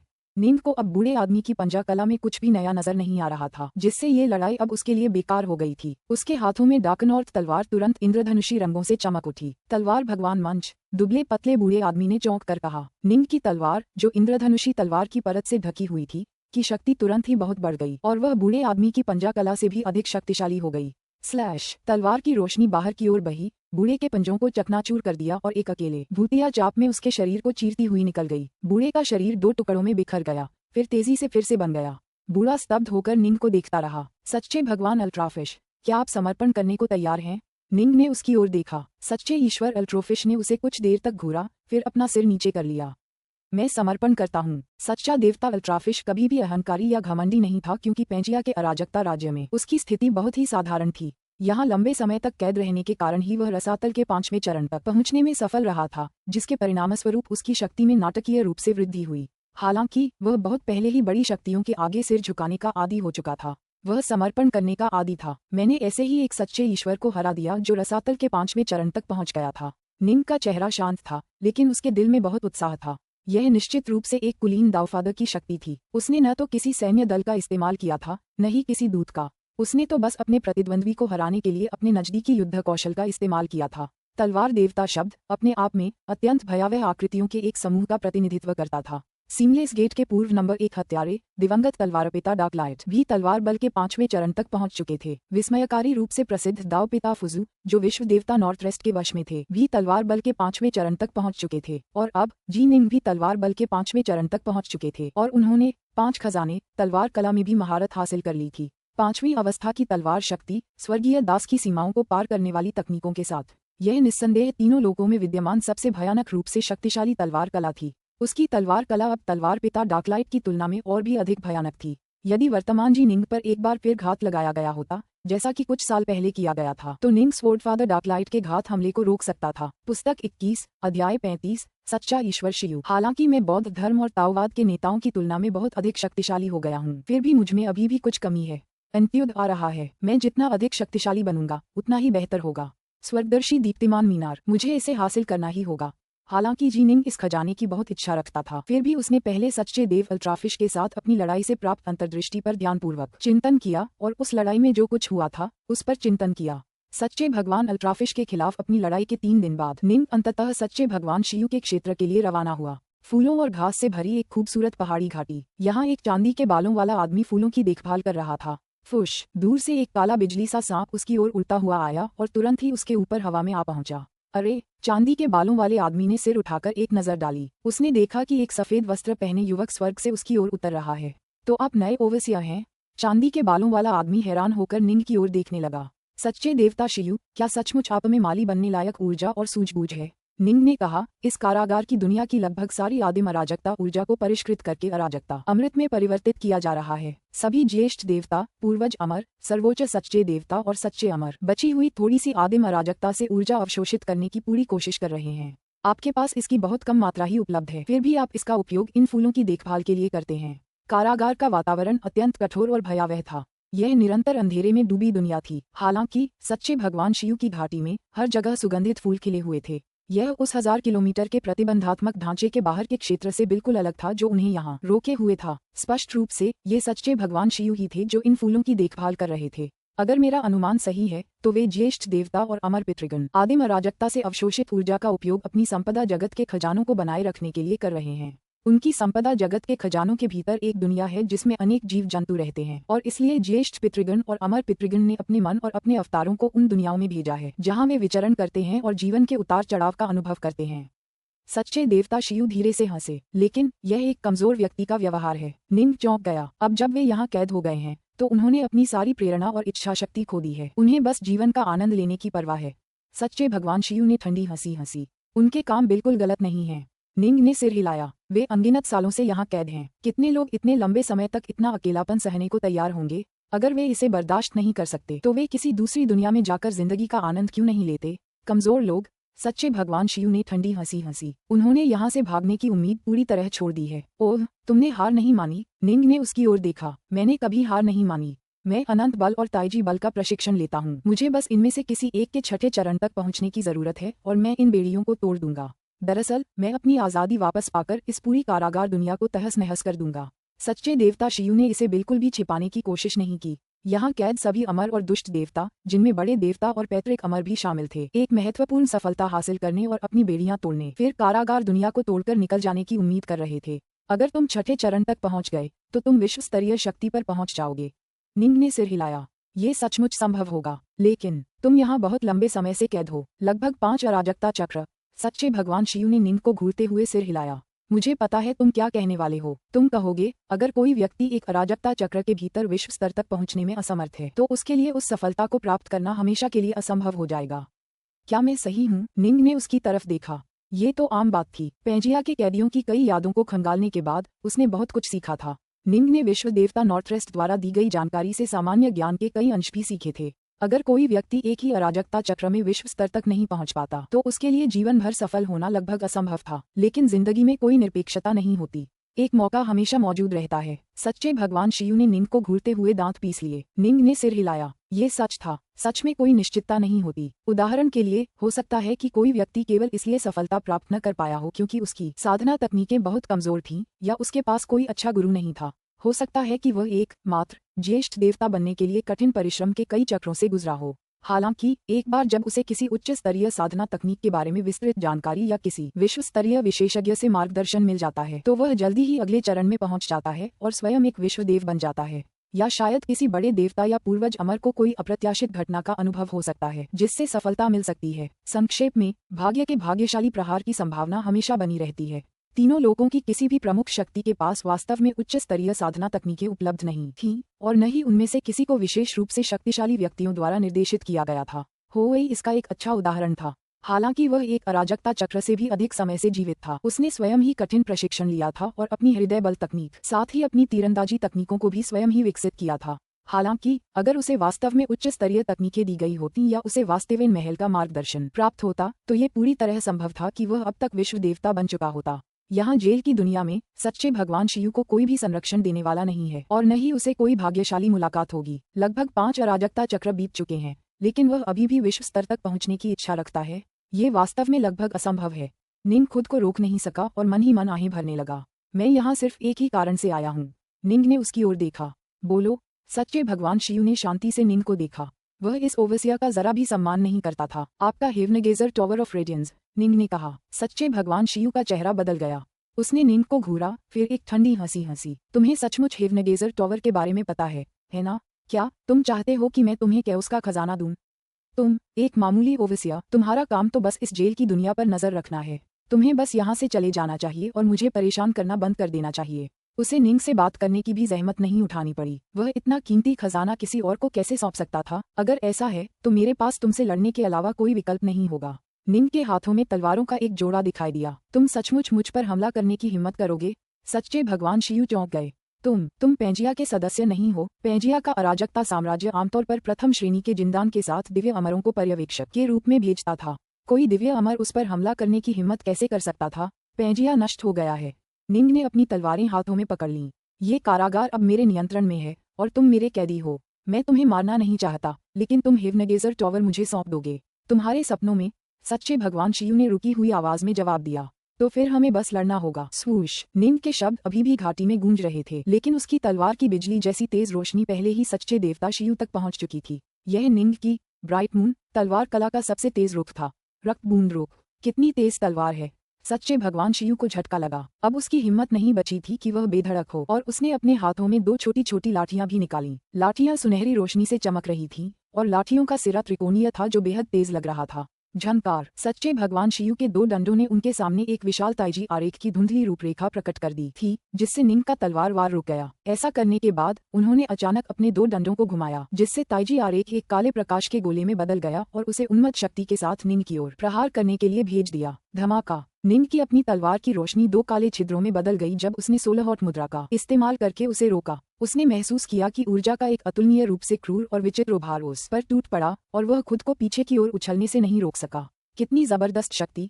निंग स्तब्ध होकर जमीन पर गिर पड़ा। उसे तुरंत समझ आ गया कि सच्चे देवता शिव ने किसी विशेष दिव्य क्षमता का प्रशिक्षण लिया होगा जो निंग के स्टासाइजिंग हैंड जैसी ही थी। एक ऐसी क्षमता जिससे वह अपनी शक्ति को विस्फोटक रूप से बढ़ा सकता था। वास्तव में ये संभव था कि उसकी दिव्य क्षमता स्टासाइजिंग हैंड से भी ज्यादा शक्तिशाली हो, अन्यथा उन दोनों डंडों से इतनी विशाल शक्ति उत्पन्न करना संभव ही नहीं था। दूर बैठे सच्चे देवता शिव के चेहरे पर भी गंभीरता थी। उन्होंने निंग को घूरा। अति आत्मविश्वासी होने की हिम्मत नहीं जुटा पाए। उन्होंने धीरे से कहा, कितनी तेज तलवार है। इसने तो स्वर्गीय दास की सीमाएं भी पार कर ली हैं। अफसोस है कि यह किसी काम की नहीं। क्या ऐसा है? निंग का शरीर क्षण भर के लिए धुंधला हो गया। फिर उसमें से 2 और सिर और 4 और भुजाएं निकल आईं, जिससे वह कुल 6 तलवारें चलाने लगा। जवाब में सच्चे भगवान शिव ने भी कुल 6 भुजाएं प्रकट की। अब उनके पास 6 डंडे थे, लेकिन उनमें से 4 की आभा मूल 2 की तुलना में काफी कमजोर थी। दोनों एक बार फिर पूरी ताकत से एक दूसरे से भिड़ने लगे। ऐसा करते ही सच्चे भगवान शिव को और भी ज्यादा झटका लगा, क्योंकि इस बार निंग ने रक्तपात की मुद्रा, छायाहीन मुद्रा और स्वर्गभंजक मुद्रा का एक के बाद एक इस्तेमाल किया। सच्चे भगवान शिव के लिए सबसे खतरनाक हमला छायाहीन मुद्रा थी, क्योंकि यह तेज और बेहद अप्रत्याशित दोनों थी, जिससे उसे रोकना बेहद मुश्किल हो गया था। उन 6 तलवारों ने मिलकर एक साथ मिलकर काम किया और उन 3 शक्तिशाली तलवारों की मुद्राओं को उन्मत्त हमलों की एक श्रृंखला में बदल दिया। हालांकि सच्चे भगवान शिव की दिव्य क्षमता दुर्जेय थी, फिर भी उन्हें बेहद सावधानी से लड़ना पड़ा। दोनों के बीच काफी समय तक लड़ाई चलती रही। Boom boom boom. घाटी के आसपास के फूल और घास बहुत पहले ही धूल में मिल चुके थे, लेकिन सच्चे भगवान शिव उनकी चिंता करने के लिए समय नहीं निकाल पा रहे थे। हालांकि उन्होंने इन फूलों पर काफी समय बिताया था, लेकिन ये उनके लिए अपने दिल के अकेलेपन को दूर करने का एक जरिया मात्र थे। वह पूरी दुनिया को बनाए रखने के लिए जरूरी ऊर्जा बर्बाद नहीं करना चाहते थे, इसलिए उन्होंने एक बगीचे को बनाए रखने के लिए अपेक्षाकृत कम ऊर्जा का इस्तेमाल किया। ये बेकार है। आपकी तलवारबाजी वाकई शक्तिशाली है, बल्कि मैं मानता हूँ कि यह बेहद शक्तिशाली है। मैंने अनगिनत वर्षों तक पेंजिया के अराजकता राज्य में भ्रमण किया है, और मैंने जितने सच्चे देवताओं और सच्चे अमरों से मुलाकात की है, उनकी गिनती करना मुश्किल है। हालांकि मैंने ऐसा कोई नहीं देखा जिसके पास आपकी तलवारबाजी के बराबर की तलवारबाजी हो। तलवारबाज ऐसी तलवारबाजी करते हैं जो स्वर्गीय दास की सीमाओं से भी तेज हैं, और फिर भी आपका दिव्य शरीर बहुत कमजोर है और आपकी दिव्य क्षमताएं बहुत साधारण हैं। सच्चे देवता शिव की आवाज घाटी में गूंज उठी। स्वूश स्वूश। दोनों एक बार फिर टकरा गए और दोनों पीछे की ओर उड़ गए। निंग रुक गया। सच्चे भगवान शिव को घूरते हुए उसने धीमी आवाज में कहा, लगता है मुझे अभी भी लंबी दूरी के हमलों पर ही निर्भर रहना पड़ेगा। लंबी दूरी के हमले। सच्चा भगवान शिव दंग रह गया। स्वर्ग की 36 तलवारें अचानक निंग के चारों ओर प्रकट हुईं और उनके माध्यम से दावफादा स्तर की ऊर्जा का एक विशाल प्रवाह बहने लगा। पुस्तक 21, अध्याय 36, 2 विधियां। तलवारें जी निंग की दावफादर स्तर की ऊर्जा से भरी हुई थीं, जिससे उनमें से प्रत्येक से चकाचौंध कर देने वाली आभा निकल रही थी। इससे सच्चे देवता शियू का चेहरा बदल गया और वह और भी गंभीर हो गए। लगता है कि इस ओवरसियर की रिफाइनर के रूप में क्षमताएं नजदीकी युद्ध में उसकी क्षमताओं से भी बेहतर हैं। जाना। दूर हवा में जी निंग ने अपनी उंगली हिलाई। Swash swash swash. स्वर्ग की तलवारें तुरंत प्रकाश की किरणों की तरह ऊपर उठीं और हर दिशा से सच्चे भगवान शियू की ओर प्रहार करने लगीं। वे इतनी तेज नहीं चल रही थीं, स्वर्गीय दाव की सीमा को भी पार नहीं कर पा रही थीं। उनकी गति ऐसी थी जिसे सच्चे भगवान शियू संभाल सकते थे। हालांकि जैसे ही स्वर्ग की 36 तलवारें सच्चे भगवान शियू के पास पहुंचीं, उनकी गति अचानक नाटकीय रूप से बढ़ गई और वे स्वर्गीय दाव की सीमा को पार कर गईं। उनमें से प्रत्येक की गति भी विस्मयकारी और रहस्यमयी थी, क्योंकि वे सभी ब्राइट मून तलवार कला की छायाहीन मुद्रा का उपयोग कर रही थीं। निंग द्वारा निर्मित ब्राइट मून तलवार कला में कुल 5 मुद्राएं थीं, जिनमें से प्रत्येक की अपनी इच्छा और उद्देश्य था। निंग ने उन्हें असीमित क्षमता के साथ डिजाइन किया था। जब तक निंग स्वयं अधिक शक्तिशाली होता जाता, तब तक उन्हें और भी निखारा जा सकता था। Swish swish swish. सच्चे भगवान शियू 3 सिर वाले 6 भुजाओं वाले रूप में थे और उनके हाथों में 6 डंडे प्रकाश की धारियों की तरह फैले हुए थे। सच्चे भगवान शियू मानो एक विशाल ताइजी आरेख बन गए थे, जो सभी आक्रमणों को रोकने में सक्षम था। अरे, निंग ने भौहें चढ़ाईं। उसके लंबी दूरी के हमले नजदीकी हमलों से कुछ ज्यादा शक्तिशाली थे, फिर भी वह अपने दुश्मन को घायल नहीं कर पाया। मुझे यकीन नहीं है कि तुम मेरे हमलों को रोक पाओगे। निंग की आत्मा हृदय शक्ति तकनीक से नियंत्रित स्वर्ग की 36 तलवारें और भी तेजी से हमला कर रही थीं, क्योंकि वह हर तरह की चकाचौंध रहस्यमयी तलवारबाजी का प्रदर्शन कर रहा था। जब वे एक साथ वार करतीं, तो ऐसा लगता था जैसे वे सभी तरह की तलवारबाजी को समेटे हुए हों। लेकिन सच्चे देवता शियू ने पूरी तरह से रक्षा पर ध्यान केंद्रित किया। उनके 6 डंडे एक बेदाग अभेद्य रक्षा शक्ति का निर्माण कर रहे थे। हा हा हा। सच्चे देवता शियू जोर से हंसते हुए बीच में ही रुक गए। अध्यक्ष, क्या आपने सुना? अतीत में मैंने कई बार बड़े देवताओं और कुलदेवताओं से युद्ध किया था, लेकिन वे मेरा कुछ नहीं बिगाड़ पाए। उनकी तुलना में आप तो और भी कमजोर हैं। जब हमने पहली बार लड़ाई शुरू की थी, तो तुम्हारी तलवारबाजी ने मुझे सचमुच बुरी तरह डरा दिया था। हा हा। हालांकि तुम्हारी तलवार तेज है, फिर भी वह मेरे बस की बात नहीं है। अगर मैं सिर्फ 2 भुजाओं का इस्तेमाल भी करूं, तो भी मैं तुमसे बचाव कर सकता हूँ। 6 भुजाओं की तो बात ही छोड़ो। सच्चे भगवान शियू के बोलते ही उसने अपनी 4 भुजाएं हटा दी और अपने सामान्य रूप में लौट आया और सिर्फ 2 डंडे चला रहा था। दोनों डंडे सचमुच बेदाग तरीके से एक साथ काम कर रहे थे, मानो यिन और यांग एक साथ आ गए हों। उसका बचाव पूरी तरह से वायुरोधी था और एक विशाल ताइजी आरेख की धुंधली छवि ने उसे पूरी तरह से ढक लिया था। निंग के चेहरे पर एक बदसूरत भाव था। ऐसा कैसे? जब हमने पहली बार लड़ाई शुरू की थी, तब मैं काफी सतर्क था, लेकिन अब लगता है तुम अभी तक ज्येष्ठ देवताओं या अमर पूर्वजों के बराबर शक्ति के स्तर तक नहीं पहुंच पाए हो। अगर मैं सिर्फ रक्षा पर ध्यान केंद्रित करूं, तो मुझे अपनी पूरी शक्ति इस्तेमाल करने की जरूरत ही नहीं पड़ेगी। सच्चे देवता शियू ने शांति से कहा, मुझे किसी भी दिव्य क्षमता का इस्तेमाल करने की जरूरत नहीं है। हम ऐसे ही लड़ते रह सकते हैं और मैं यहाँ की आदिम अराजकता से ऊर्जा ग्रहण करता रहूंगा। मैं बहुत लंबे समय तक इसी तरह लड़ सकता हूँ। निंग भी यह जानता था, अगर वह उस आदमी को दैवीय शक्तियों का इस्तेमाल करने के लिए मजबूर कर पाता, तो वह ज्यादा देर तक ऐसा नहीं कर पाता। निंग अपने लंबी दूरी के हमलों और स्पिरिट पिल्स का इस्तेमाल करके उस आदमी को धीरे धीरे थका सकता था, लेकिन अब ऐसा लग रहा था कि सच्चे भगवान शियू की सुरक्षा पूरी तरह से अडिग थी। अगर वह हमला न करे और सिर्फ रक्षा पर ध्यान केंद्रित करे, तो वह बिना किसी दैवीय शक्ति का इस्तेमाल किए निंग के हमलों से बचाव कर सकता था। ज्येष्ठ देवताओं और अमर पूर्वजों के पास तुमसे बेहतर क्षमताएं और शक्ति भी है, सच्चे देवता शियू ने शांति से कहा, लेकिन मेरा ताइजी बल और अनंत बल दोनों 5वें चरण में पहुंच गए हैं और मैंने उन्हें मिलाकर एक संपूर्ण बना दिया है। मैं ज्येष्ठ देवताओं और अमर पूर्वजों के हमलों से बचकर कहानी सुना सकता हूँ। तुम तो आसपास भी नहीं हो। बड़े देवताओं के दिव्य शरीर सच्चे देवताओं के शरीरों से कहीं ज्यादा शक्तिशाली थे। उनके शरीर ही यह सुनिश्चित करते थे कि उनमें अधिपति श्रेणी के विशेषज्ञ जितनी शक्ति हो। प्रथम श्रेणी के जिंदान वाले अमर पूर्वज तीनों लोकों के दैवीय पिताओं से कहीं अधिक शक्तिशाली थे। वे ज्येष्ठ देवताओं के समकक्ष थे और उनमें से सबसे कमजोर भी अधिपति स्तर के करीब होता था। अधिपति स्तर, ये तीनों लोकों के बीच एक स्पष्ट विभाजन रेखा थी। अधिपति स्तर पर होने का अर्थ था कि व्यक्ति को शक्ति के ज्येष्ठ देव स्तर तक पहुंचना आवश्यक था। ज्येष्ठ देव सामान्यतः इसी शक्ति स्तर पर जन्म लेते थे और माता नुवा इसका उदाहरण है। वे जीवन के दिव्य दाव पर भी प्रभुत्व के साथ जन्मी थीं। उन्होंने पहले यिन और यांग के दिव्य दाव पर, फिर धातु, काष्ठ, जल, अग्नि और पृथ्वी के पंचतत्वों के दिव्य दाव पर भी प्रभुत्व प्राप्त किया था। इससे ये सुनिश्चित हुआ कि ज्येष्ठ देवों में भी वे शक्ति के पूर्ण शिखर पर थीं। यही कारण था कि माता नुवा आदि युग की प्रथम हस्ती थीं, जो अन्य बड़े देवताओं तथा ताओवाद और बौद्ध धर्म के नेताओं से श्रेष्ठ थीं। सीमलेस गेट में उसका मुकाबला करने वाला एकमात्र दानव हृदय का स्वामी ही था। हालांकि दानव हृदय की देवी माँ नुवा से आमने सामने की लड़ाई लड़ सकती थी, लेकिन वह भी बस एक छोटी सी लड़ाई थी। फिर भी वह माँ नुवा से काफी कमजोर थी। सभी राक्षसों के स्वामी भी एक वृद्ध देवता के रूप में ही जन्मे थे, लेकिन उनके भागने के कौशल किसी विश्व देवता से भी बेहतर थे। इससे पता चलता था कि वे कितने दुर्जेय थे। बदले में सच्चे भगवान शिव कई बड़े देवताओं और अमर पूर्वजों के चंगुल से बच निकलने में कामयाब रहे। इससे ये देखा जा सकता था कि उनके ताइजी बल और अनंत शक्तियों का संयोजन कितना अद्भुत और उत्तम था। और हाँ, सच्चे भगवान शिव के पास अन्य दिव्य क्षमताएं भी थीं जिनसे वे अविश्वसनीय रूप से शक्तिशाली शक्ति का प्रयोग कर सकते थे। अपने ताइजी बल और अनंत शक्तियों के साथ वे कुछ समय के लिए बड़े देवताओं और अमर पूर्वजों का भी सामना कर सकते थे। हम्फ, निंग ने कुछ देर तक उस पर उग्रता से हमला किया, फिर अनिच्छा से रुक गई। लगता है कि हालांकि मैं उसे शक्ति में दबा सकता हूँ और उसे रक्षा पर ध्यान केंद्रित करने के लिए मजबूर कर सकता हूँ, फिर भी मैं शक्ति के मामले में अधिपति स्तर के करीब ही हूँ। सच्चे भगवान शिव रक्षा में माहिर हैं, उन्हें हराना बहुत मुश्किल होगा, निंग ने मन ही मन सोचा। लेकिन मुझे अभी भी जल्द से जल्द हेवनगेजर टॉवर ऑफ रेडियंस हासिल करना है। अगर बहुत ज्यादा समय बीत गया तो एंडवार शुरू हो सकता है। तब तक हेवनगेजर टॉवर हासिल करना बेकार हो जाएगा। उसे टावर की सख्त जरूरत इसलिए थी क्योंकि एंडवार जल्द ही आने वाला था। थोड़े समय में और ज्यादा ताकतवर बनने के लिए निंग ने मन ही मन सोचा। इसके दो तरीके हैं। पहला तरीका है एक सच्चा ईश्वर बनना। एक बार जब मैं एक सच्चा ईश्वर बन जाऊंगा तो वो 18 दुष्ट देवताओं और एक सच्चे शरीर तकनीकों की शक्ति से मैं अनिवार्य रूप से ज्येष्ठ देवों की शक्ति के क्षेत्र में आधा कदम आगे बढ़ जाऊंगा। हालांकि मैं अभी भी वास्तविक ज्येष्ठ देवताओं से शारीरिक रूप से कमजोर रहूंगा। मेरी तलवारबाजी यह सुनिश्चित करेगी कि मैं किसी साधारण ज्येष्ठ देवता से कमजोर न रहूं। तब तक मैं शक्ति के अधिपति स्तर पर पहुंच जाऊंगा। हालांकि सच्चा ईश्वर शिव ज्येष्ठ देवताओं और पैतृक अमरों से बचाव करने में सक्षम था, लेकिन वह भी थोड़े समय के लिए ही। उसके बाद वह भाग गया। वह यहाँ कारागार में फंसा हुआ है और उसके पास भागने के लिए कोई जगह नहीं है। अगर हम सचमुच लड़ पड़े, एक बार जब मैं शक्ति के अधिपति स्तर पर पहुंच जाऊंगा तो वह निश्चित रूप से हार जाएगा। लेकिन वास्तव में एक सच्चा भगवान बनने के लिए निंग ने भौहें चढ़ाईं।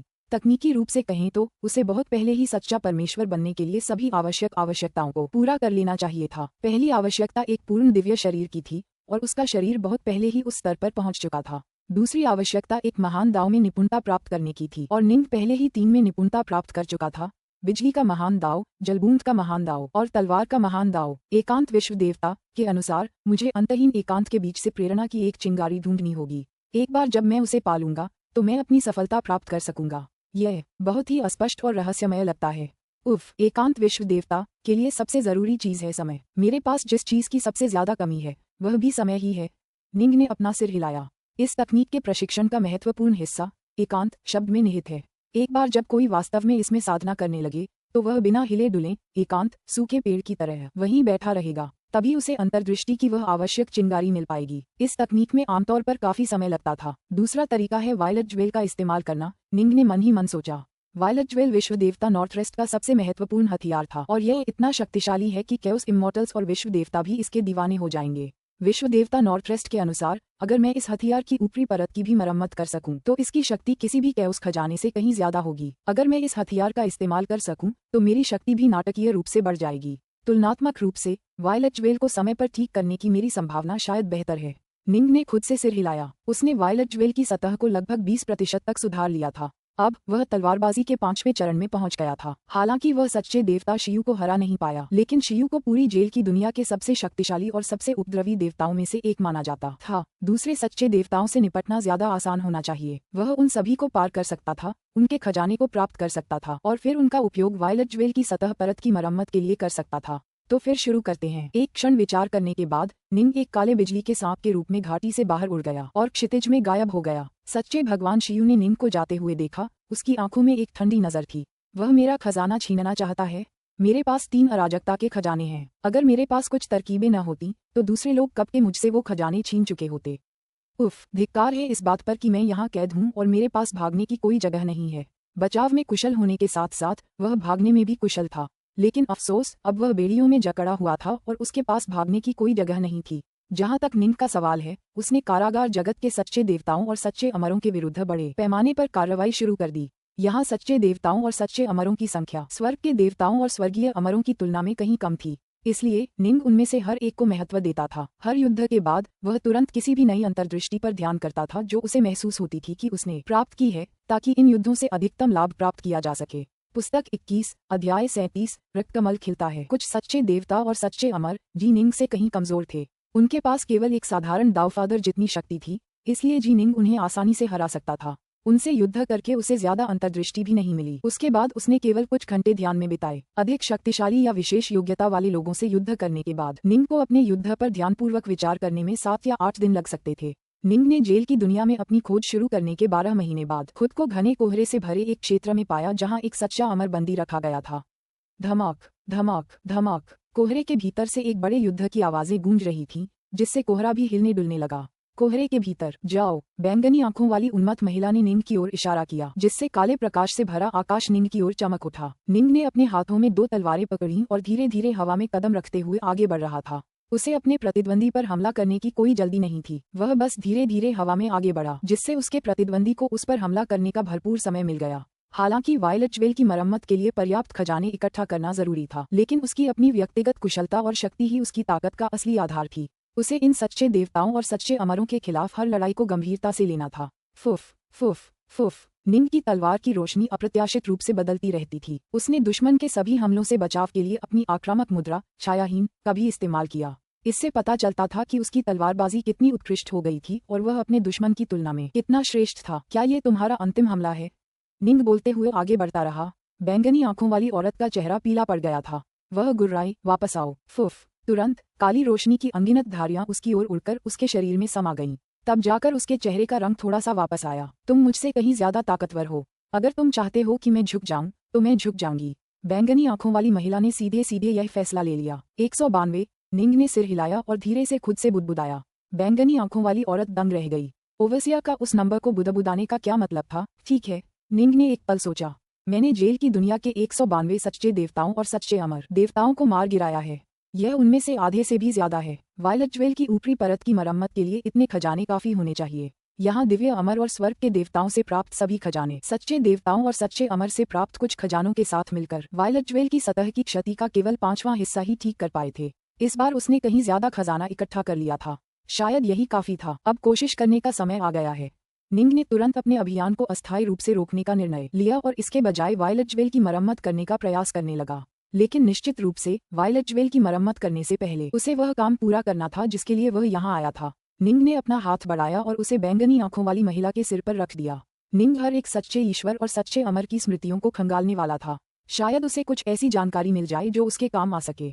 एक सुंदर झील के बगल में सफेद वस्त्रधारी युवक जी निंग उसके बगल में जमीन पर उतरा। अपने हाथ के एक इशारे से उसने झील के घास वाले किनारे पर जैड मंदिर को प्रकट कर दिया। उसके बाद विशाल पत्थर की तलवारें उतरी और उसके बाद स्वर्ग के 3600 विशाल गोल्ड स्टार मनके जो हर चीज को घेरे हुए थे। इसके बाद निंग ने जैड मंदिर में कदम रखा, प्रार्थना चटाई पर बैठ गए, फिर अपना ध्यान शुरू किया। प्रत्येक युद्ध के बाद वह जो कुछ भी देखता था उस पर ध्यानपूर्वक विचार करता था। यद्यपि उसने इस युद्ध के बाद वायलेट ज्वेल की मरम्मत करने का निर्णय लिया था, फिर भी उसने पहले उस युद्ध पर शांतिपूर्वक ध्यान करने का निर्णय लिया जिसका उसने अभी अनुभव किया था। समय धीरे धीरे बीतता गया। निंग चुपचाप कमल की मुद्रा में बैठा रहा। पूरे एक दिन बाद उसने आंखें खोली, खड़ा हुआ और फिर मंदिर के बाहर चला गया। वह इस समय काफी अच्छे मूड में था। पिछले 1-2 साल में उसकी तलवारबाजी में धीरे धीरे थोड़ा सुधार हुआ था और अब उसने वायलेट ज्वेल की मरम्मत करने लायक पर्याप्त खजाने जमा कर लिए थे। वायलेट ज्वेल के साथ वह शायद शक्ति के अधिपति स्तर पर पहुंच गया होगा। हालांकि उन वरिष्ठ व्यक्तियों की तुलना में जो बहुत पहले इस शक्ति स्तर पर पहुंच गए थे, उसकी शक्ति थोड़ी कमजोर हो सकती है, फिर भी अंतर उतना बड़ा नहीं होगा जितना पहले था। 9 अराजकता मोहरें। निंग की नजर पास ही पड़े गोल्ड स्टार मोतियों पर पड़ी, जिनमें से प्रत्येक लगभग 10 मीटर ऊंचा था। गोल्ड स्टार मोती 9 अराजकता मोहरों के जटिल प्रवाहमान रूनों से ढके हुए थे, जो हर पल एक ऐसे पैटर्न में बदलते और रूपांतरित होते रहे जो कभी दोहराया नहीं गया। निंग के चेहरे पर मुस्कान थी और वह बहुत अच्छे मूड में मोतियों को देखता रहा। अरे, अचानक निंग के दिल में एक कंपन सा महसूस हुआ।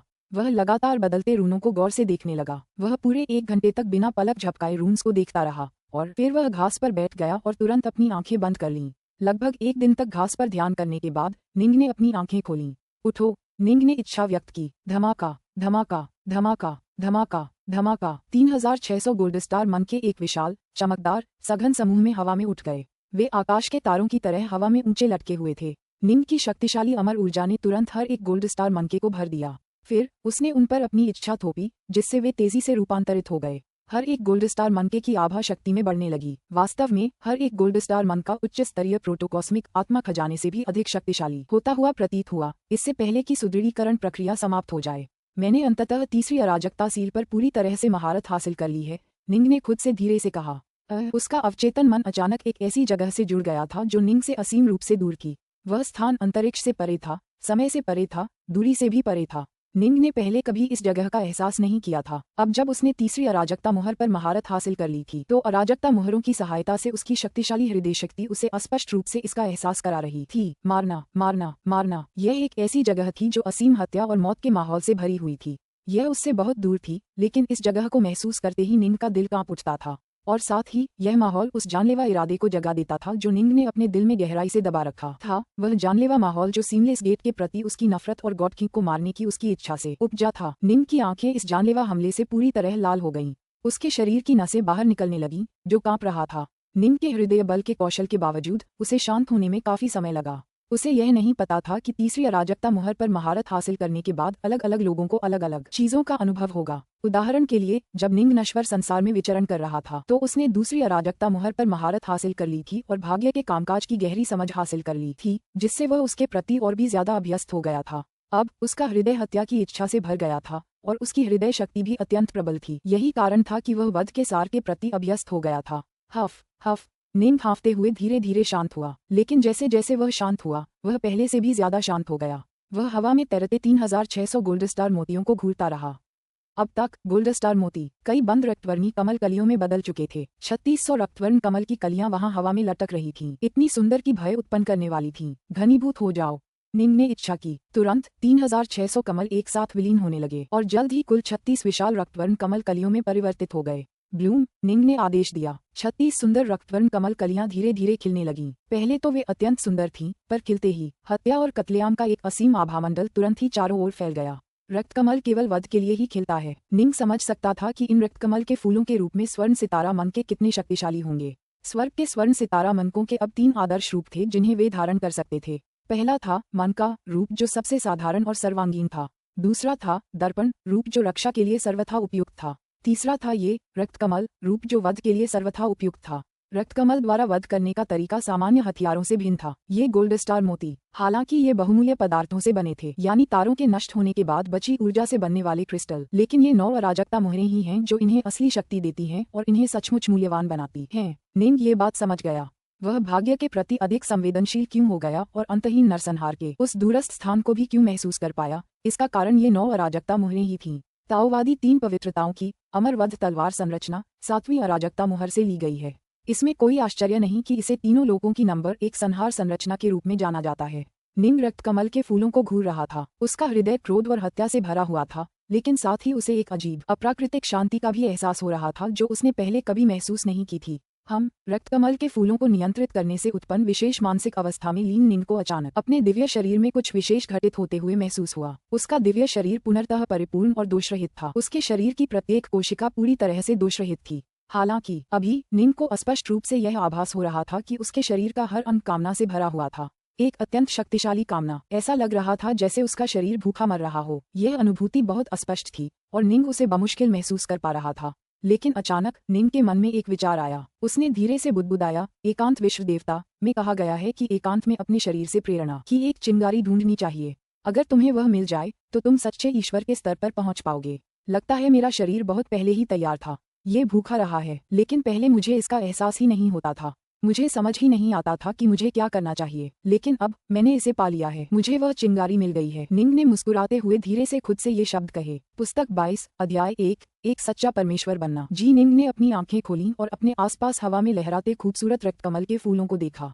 हालांकि उनकी भयावह आभा पूरे क्षेत्र में व्याप्त थी, लेकिन यह आभा उनकी सुंदरता को छिपा नहीं पा रही थी। निंग को ऐसा लग रहा था मानो वह रक्त के उस समुद्र से घिरी एक बेहद खूबसूरत स्त्री को देख रहा हो। उस स्त्री का चेहरा था जिसे वह सबसे ज्यादा देखना चाहता था। वह रक्तकमल के फूलों के बीच चुपचाप खड़ी उसे देखकर मुस्कुरा रही थी। वरिष्ठ प्रशिक्षु बहन। निंग ने धीरे से खुद से ये शब्द बुदबुदाए। वह एक पल के लिए चुप रहा, फिर हाथ हिलाकर रक्तकमल के फूल वापस ले लिए। फिर निंग कमल की स्थिति में बैठ गया और एकांत विश्व भगवान में प्रशिक्षण लेना शुरू कर दिया। शांति। उसकी धड़कनें धीमी पड़ने लगीं, दरअसल लगभग रुक ही गईं। उसका रक्त प्रवाह भी रुकने लगा। निंग बस वहीं बैठा रहा, मानो एक अकेला मुरझाया हुआ पेड़ बन गया हो। हालांकि उसकी इंद्रियां पहले से कहीं ज्यादा तेज थीं। मेरा दिव्य शरीर। निंग ने भूख की अनुभूति को उसके स्रोत तक पहुंचाया और पाया कि भूख की अनुभूति उसके पूरे शरीर में व्याप्त हो गई थी। हम वहां चलें। शुरू करने का समय आ गया है। निंग ने तुरंत सफलता प्राप्त करने की तकनीक शुरू कर दी। तलवार के दाव को मूल बना दो। निंग के शरीर की हर कोशिका में व्याप्त दिव्य शक्ति तुरंत बदलने लगी और अनगिनत छोटी छोटी तलवारों में तब्दील हो गई। दिव्य शक्ति की हर एक बूंद तलवार के आकार की थी, जिससे ऐसा लग रहा था मानो निंग का पूरा शरीर अनगिनत छोटी छोटी तलवारों से बना हो। हर एक छोटी तलवार में एक महान दाव यानी तलवार के दाव का सार समाहित था। जब एक सच्चा ईश्वर, एक बड़ा ईश्वर या एक विश्व ईश्वर बनने के लिए आगे बढ़ना होता था तो एक चीज सामान्य थी जिसकी आवश्यकता थी। एक विशिष्ट दाव को मूल के रूप में उपयोग किया जाना था। चट्टानों के दो एक जैसे समूह। अगर किसी की निर्माण तकनीक खराब रही तो वह एक कमजोर, आसानी से नष्ट हो जाने वाली इमारत बनाएगी, लेकिन अगर किसी की निर्माण तकनीक अच्छी रही तो वह एक ऐसी इमारत बनाएगी जो हजारों साल तक टिकेगी। सिद्धांत वही था। अगर कोई एक शक्तिशाली दिव्य शरीर बनाना चाहता है तो उसे अत्यंत अद्भुत तकनीकों का उपयोग करना होगा। यहाँ युक्ति उस दाव में निहित थी जिसका उपयोग मूल के लिए किया जाता था। उदाहरण के लिए निंग को ही लीजिए। एक एम्पायरियन देवता के रूप में उनका दिव्य शरीर बहुत पहले ही पूर्णता के स्तर पर पहुंच चुका था। वे इसमें और कोई सुधार नहीं कर सकते थे। हालांकि सच्चे देवताओं के उच्चतर क्षेत्र में प्रवेश करने के लिए उन्हें पहले पर्याप्त रूप से शुद्ध दिव्य शक्ति प्राप्त करनी थी। उनकी दिव्य शक्ति एक साधारण एम्पायरियन देवता की तुलना में 100 गुना अधिक शुद्ध होनी चाहिए थी, जिसका अर्थ था कि उन्हें अपनी दिव्य शक्ति के स्रोत मूल दाव को भी बदलना होगा। जब निंग एक एम्पायरियन देवता बने थे तब उनका मूल दाव वर्षा जल का दाव था। अब एक सच्चे देवता बनने के लिए निंग ने तलवार के दाव को अपने मूल के रूप में उपयोग करने का निर्णय लिया। त्रिलोक में यह माना जाता था कि वास्तव में कोई भी वर्जित दाव नहीं है जिसका उपयोग मूल के रूप में न किया जा सके। किसी विशिष्ट स्वर्गीय दाव में महारत हासिल करने के बाद व्यक्ति आमतौर पर उस स्वर्गीय दाव को दावफादर बनने के लिए मूल के रूप में उपयोग करता था। तथापि विश्व देवता नॉर्ट्रेस्ट द्वारा पारित तकनीकों में कई विस्तृत नोट्स शामिल थे। प्रत्येक नए क्षेत्र में प्रवेश के साथ दिव्य शरीर का पुनर्निर्माण और पूर्णता होती जाएगी। हर बार प्रयुक्त मूल दाव परस्पर विरोधी नहीं होने चाहिए। उदाहरण के लिए, यदि वह नरक के दाव को अपने मूल के रूप में उपयोग करके एक स्वर्ग देवता बन गया था तो जब वह एक सच्चा देवता बन जाता है तो उसे जलबूंद के महादाव का उपयोग नहीं करना चाहिए। यदि वह ऐसा करता है तो दोनों दाव एक दूसरे के साथ हस्तक्षेप करेंगे। वह फिर भी एक सच्चा देवता बन सकेगा, लेकिन उसके पास फिर कभी एक बड़ा देवता बनने का कोई मौका नहीं होगा। तीनों लोकों में साधना के माध्यम से सच्चा ईश्वर बनना शक्ति का शिखर माना जाता था। स्वाभाविक रूप से वे ऐसी किसी बात की परवाह नहीं करते थे। हालांकि अनंत आदिकालीन अराजकता में कुछ उच्च स्तरीय साधकों ने अपनी दृष्टि और भी ऊंचाइयों पर टिका रखी थी। उन्होंने अपने बुजुर्गों के ज्ञान से सीखा और इसलिए अपने नियम भी बनाए ताकि उनके उत्तराधिकारियों को पता रहे कि कौन से विकल्प वर्जित हैं। उदाहरण के लिए, आपने अपनी सफलता के लिए जिन दाव को चुना वे बिल्कुल भी एक दूसरे को प्रतिकर्षित करने वाले दाव नहीं हो सकते थे। एक बार ऐसा हो जाने पर दिव्य शरीर का आधार अस्थिर हो जाएगा और वह आगे नहीं बढ़ पाएगा। जल तत्व और तलवार का दाव, हालांकि एक तत्वीय दाव था जबकि दूसरा आक्रमणकारी दाव था, इनमें कोई विरोधाभास नहीं था, इसलिए दोनों को चुनने से कोई समस्या नहीं होगी। अगर दोनों दाव मूल तत्व वाले दाव होते, जैसे अग्नि, जल, धातु, पृथ्वी और लकड़ी के दाव, तो विरोधाभास जरूर होते। सवाल बस इतना है कि ये विरोधाभास कितने गंभीर थे। यदि दोनों दाव एक दूसरे पर आक्रमण कर रहे हों, जैसे तलवार, कृपाण आदि वाले दाव, तो भी विरोधाभास होगा। यदि विरोधाभास मामूली होते तो भी अंततः कोई व्यक्ति ज्येष्ठ देवता बनने में सक्षम होता, लेकिन विश्व देवता बनना बहुत अधिक कठिन होता। अगर विरोधाभास बहुत बड़े होते और दाव विपरीत संरेखित होते तो ज्येष्ठ देव बनना भी बेहद मुश्किल होता। जहाँ तक विश्व देव बनने की बात है तो इसकी कोई उम्मीद ही नहीं होती। आदिकालीन अराजकता में इसे गुप्त जानकारी माना जाता था। केवल उच्च पद वाले लोगों के पास ही यह ज्ञान होता था। उदाहरण के लिए, विश्व देवता नॉर्थवेस्ट को ये बातें पता थीं क्योंकि वास्तवेन महल में विरासतों का एक उत्कृष्ट भंडार था। साधारण साधकों के पास ये जानकारी नहीं थी। निंग अपने गुरु और अन्य लोगों को बताना चाहता था, लेकिन जब विश्व देवता नॉर्थवेस्ट ने ये विरासतें निंग को दी तो निंग को बहुत पहले ही एक आजीवन शपथ लेने के लिए बाध्य किया गया था कि जब तक वह विश्व देवता नहीं बन जाता उसे किसी को भी वे बातें सिखाने की अनुमति नहीं है जो विश्व देवता नॉर्थवेस्ट ने उसे सिखाई थी। धमाका! निंग ने सफलता प्राप्त करने के लिए तकनीक को सक्रिय किया। तुरंत उसके दिव्य शरीर ने एक अविश्वसनीय रूप से शक्तिशाली चूषण प्रभाव को जन्म दिया जिसने कारागार जगत को भर दिया। कारागार जगत में एक विशाल संरचना थी जिसका उद्देश्य उसके भीतर की आदिम अराजकता को अराजकता अमृत में बदलना था। लेकिन जैसे ही निंग ने सफलता प्राप्त की, उसका शरीर आदिम अराजकता से ऊर्जा को बेतहाशा खींचने लगा। इससे कारागार जगत के भीतर पहले शांत आदिम अराजकता अचानक अशांत हो गई। गड़गड़ाहट! अधिक से अधिक अराजकता ऊर्जा निंग के शरीर में खींची गई और दिव्य शक्ति में परिवर्तित हो गई। तलवार का दाव उनके मूल का काम करता था और इसने अराजकता ऊर्जा को दिव्य शक्ति में बदल दिया जो एक स्वर्गिक देवता के रूप में उनकी दिव्य शक्ति से कहीं अधिक शुद्ध थी। यह एक सच्चे ईश्वर की दिव्य शक्ति थी। जैसे जैसे निंग के शरीर में दिव्य शक्ति का संचय होता गया, वह धीरे धीरे विकसित और रूपांतरित होने लगा। उसके शरीर में दिव्य शक्ति का हर एक कण रूपांतरित हो रहा था। क्या चल रहा है? मैं और दिव्य शक्ति क्यों नहीं प्राप्त कर सकता? कारागार जगत की संरचना लगातार आदिम अराजकता से ऊर्जा चूस रही है, उसका 90% से ज्यादा हिस्सा ले रही है, लेकिन हमें बाकी बची हुई ऊर्जा से भी शक्ति प्राप्त करनी चाहिए। लेकिन अब मैं इससे बिल्कुल भी शक्ति प्राप्त नहीं कर सकता। आदिकालीन अराजकता का क्या हुआ?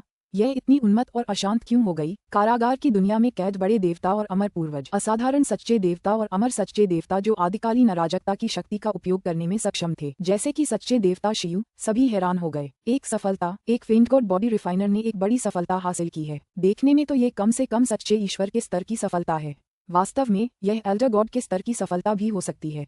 यह महसूस करते ही कि आदिकालीन अराजकता कितनी उन्मत्त हो गई है, कैदियों को तुरंत समझ आ गया कि क्या हो रहा है।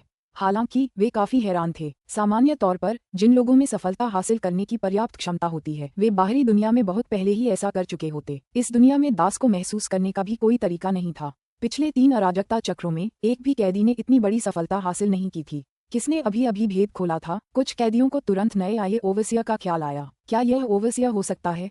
सच्चे भगवान शिव, जिन्होंने घाटी के भीतर अपने फूलों के बगीचे को फिर से लगाया था, मदद नहीं कर सके लेकिन भौहें चढ़ा दी। 3 लोगों की फेंट गॉड बॉडी रिफाइनिंग तकनीकें आमतौर पर बाहरी तारों की शक्ति पर आधारित होती थीं।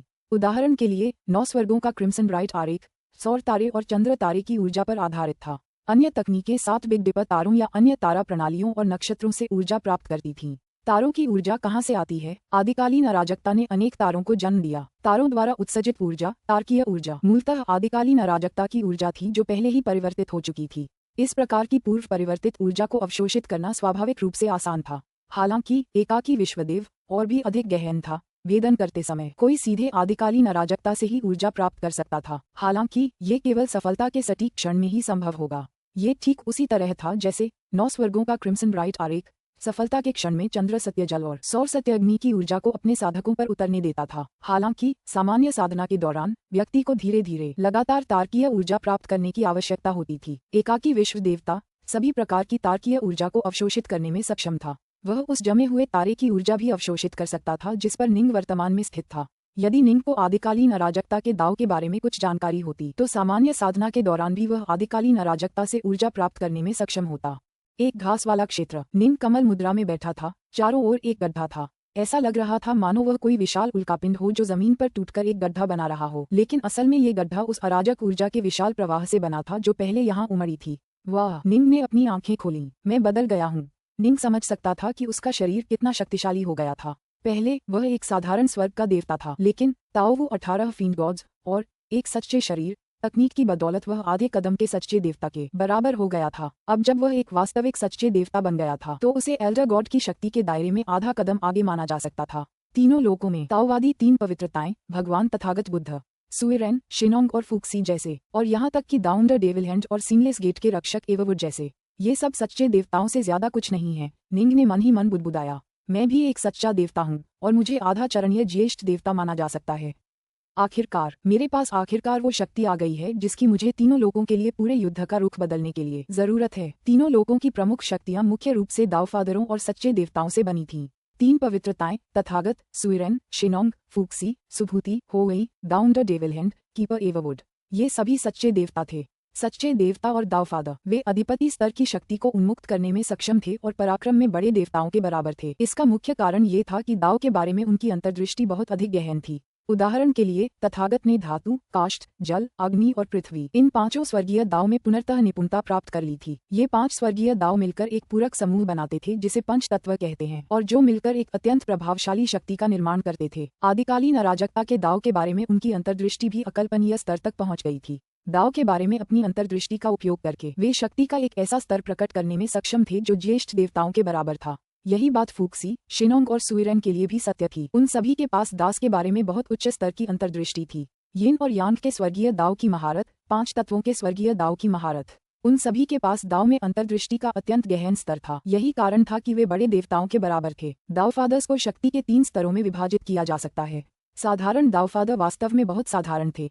वे आमतौर पर 1 या 2 स्वर्गीय दाव पर प्रभुत्व रखते थे। शीर्ष स्तर के दावफादरों के पास आमतौर पर 5वें चरण के ताइजी बल, अनंत बल, तलवार बल या अन्य प्रकार के बल पर महारत होती थी। अधिपति श्रेणी के दाव पिता ज्येष्ठ देवताओं के समकक्ष थे। अग्निदेव झुरोंग, जलदेव गोंडगोंग, पूर्वज ड्रैगन, फीनिक्स और अन्य ज्येष्ठ देवता एक स्वर्गीय दाव पर प्रभुत्व के साथ पैदा हुए थे और दाव के बारे में उनकी अंतर्दृष्टि तथागत और 3 पवित्रताओं की तुलना में काफी कम थी। हालांकि अपने दिव्य शरीरों की महान शक्ति के कारण वे अभी भी अधिपति श्रेणी की शक्तियां थे। दुर्भाग्य से कुछ आदिकाल के दौरान वर्चस्व के लिए हुए युद्धों में मारे गए, जबकि अन्य आदिकाल के अंत वाले युद्ध में मारे गए। नुवा अंततः चले गए। फुक्सी ने पुनर्जन्म लेने का फैसला किया था। वह इंसान तो बन गया था, लेकिन आज तक उसे अपने पिछले जन्म की यादें नहीं जागी थीं।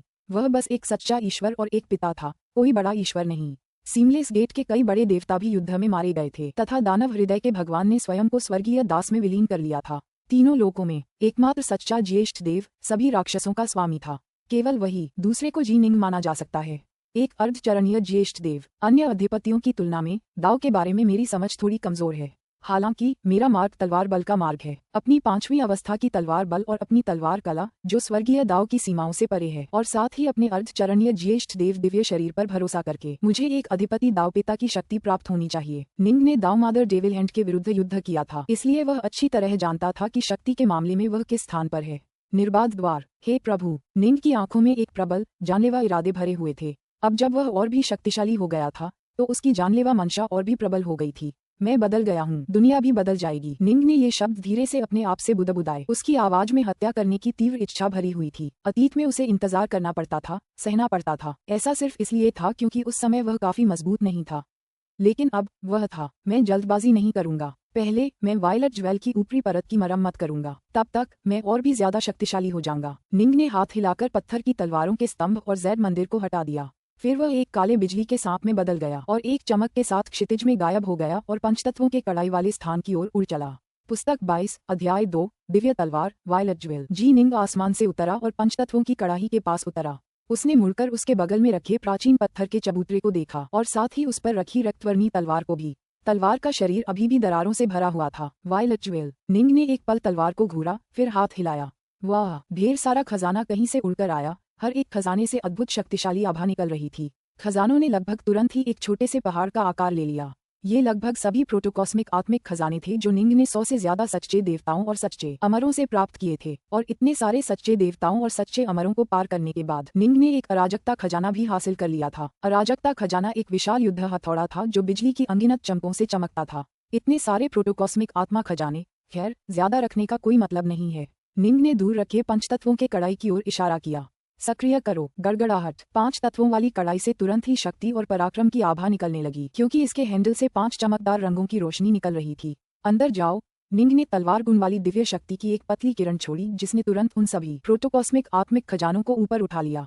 कृपाण, तलवारें, कुल्हाड़ियां, मनके, विभिन्न प्रोटोकॉस्मिक आत्मिक खजानों ने लगातार पंचतत्वों की कड़ाही के मुंह में उड़ान भरी, जिसने उन्हें तेजी से पीसकर उनके भीतर से पंचतत्वों का सार निकाल लिया।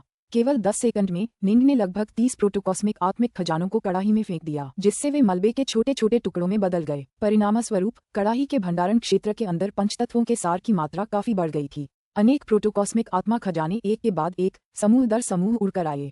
तीनों लोगों की कोई भी बड़ी शक्ति इस दृश्य को देखकर भयभीत हो जाती। निंग के दिल में भी दर्द था, लेकिन वायलट ज्वेल की मरम्मत के लिए ये सब कुछ सार्थक था। चटक, फुस, पॉप। पंचतत्वों की कड़ाही के भीतर से खजानों के टूटने की आवाजें लगातार गूंज रही थीं।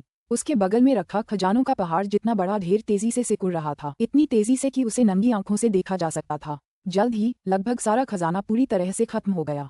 इतना सारा सार। निंग ने पंचतत्वों की कड़ाई की ओर देखा। उसके भीतर के भंडार में अब पंचतत्वों का सार प्रचुर मात्रा में था। कड़ाही के मुंह से भारी मात्रा में मलबा और कचरा बाहर उड़ गया। बाहर उड़ते समय ये लगभग कुछ मीटर की त्रिज्या वाले एक गोले के आकार का था, लेकिन जैसे ही यह कड़ाही से पूरी तरह बाहर निकला, ये तेजी से फैलकर मलबे का एक विशाल पहाड़ बन गया जो 30,000 मीटर ऊंचा था। निंग ने अपनी दिव्य शक्ति से कचरे को दबाया, फिर उसे हल्के से उछाला। झट, मलबे का विशाल ढेर सैकड़ों किलोमीटर दूर उड़ गया और जहां ये गिरा वहां एक विशाल पर्वत का जन्म हुआ। देखते हैं इस बार काम करता है या नहीं। मेरे पिछले अनुभवों के आधार पर इतना सार काफी होना चाहिए। निंग ने मुड़कर पत्थर के मंच पर रखी रक्तवर्णी तलवार की ओर देखा। झप, तलवार फौरन हवा में उड़ी और निंग के सामने मंडराने लगी। उठो। निंग ने तलवार की ओर इशारा किया। 5 तत्वों की कड़ाही से रंगीन ऊर्जा की 5 धाराएं निकलीं। धातु का स्वर्ण, जल का नीला, काष्ठ का हरा, अग्नि का लाल और पृथ्वी का काला। वे रक्तवर्णी तलवार के चारों ओर गोलाकार घूमने लगीं और वायलट ज्वेल तुरंत कांपने लगा। वह किसी भूखे भिखारी की तरह था जिसे अचानक एक स्वादिष्ट भोज मिल गया हो। उसने तुरंत अपने आसपास के भोजन को तेजी से निगलना शुरू कर दिया। ऊर्जा की 5 धाराओं ने उसे पूरी तरह से घेर लिया था, लेकिन फिर भी कोई अस्पष्ट रूप से देख सकता था कि रक्तवर्णी तलवार की सतह धीरे धीरे ठीक होने लगी थी। कुछ दरारें पूरी तरह से गायब होने से पहले छोटी और छोटी होती दिखाई दे रही थीं। समय धीरे धीरे बीतता गया। अधिकाधिक ऊर्जा धाराएं कड़ाही से निकलकर वायलेट ज्वेल में प्रवाहित होने लगीं। तलवार की मरम्मत की गति अब उस समय की तुलना में कहीं अधिक तेज थी जब निंग शुद्ध यान खजानों का उपयोग कर रहा था। 5 तत्वों के सार की ऊर्जा को निगलने में उसे 2 घंटे से अधिक समय लगा। इससे पहले कि कड़ाही अंततः खाली हो गई। अरे, निंग हवा में लहराती उस खूबसूरत रक्त रंग की तलवार को घूर रहा था। उसके चेहरे पर हल्की सी शिकन थी। तलवार बेहद खूबसूरत और भयावह थी, लेकिन इस खूबसूरत तलवार के शरीर पर अभी भी 2 छोटी छोटी दरारें दिखाई दे रही थीं। ये 2 आखिरी दरारें थीं जो बची थीं। दरअसल अभी तक इसकी मरम्मत नहीं हुई है। निंग ने भौहें चढ़ाईं। मुझे क्या करना चाहिए? मैंने लगभग सारे शुद्ध यान खजाने और प्रोटोकॉस्मिक आत्मा खजाने इस्तेमाल कर लिए हैं। मेरे पास सिर्फ एक कैओस खजाना बचा है जिसकी मुझे जरूरत नहीं है, लेकिन इस कड़ाही की ताकत की भी एक सीमा है। ये कैओस खजाने को नष्ट नहीं कर पाएगा, निंग ने मन ही मन सोचा। पंचतत्वों वाली कड़ाही तो बस एक प्रोटोकॉस्मिक आत्मा खजाना थी। इस कड़ाही के लिए अराजकता के खजाने को नष्ट करना और उससे सार निकालना बेहद मुश्किल होगा। ओह, ठीक है। निंग को अचानक एक और खजाने का ख्याल आया। बस एक विचार से उसने फौरन एक बंदर के आकार का गोलेम हवा में प्रकट कर दिया। ये सभी चीजों का दूत था। इस दूत के सभी महत्वपूर्ण घटक नष्ट हो चुके हैं। इसे रखने का कोई मतलब नहीं है। सीमलेस गेट ने इन सभी दूतों को बनाने के लिए बहुत बड़ी कीमत चुकाई है। जब एक दावफादर इनका नेतृत्व करता है तो ये सभी एक अधिपति वर्ग के व्यक्ति के बराबर शक्ति का प्रयोग करने में सक्षम होते हैं। ये खजाना अराजकता के खजाने से कहीं ज्यादा उपयोगी है और यह ज्यादा मूल्यवान सामग्रियों से भी बना है। निंग ने मन ही मन सिर हिलाया।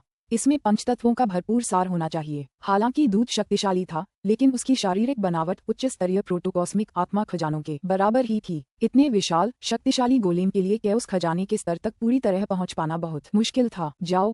बिना किसी हिचकिचाहट के निंग ने दूत को भी पंचतत्वों की कड़ाही में फेंक दिया।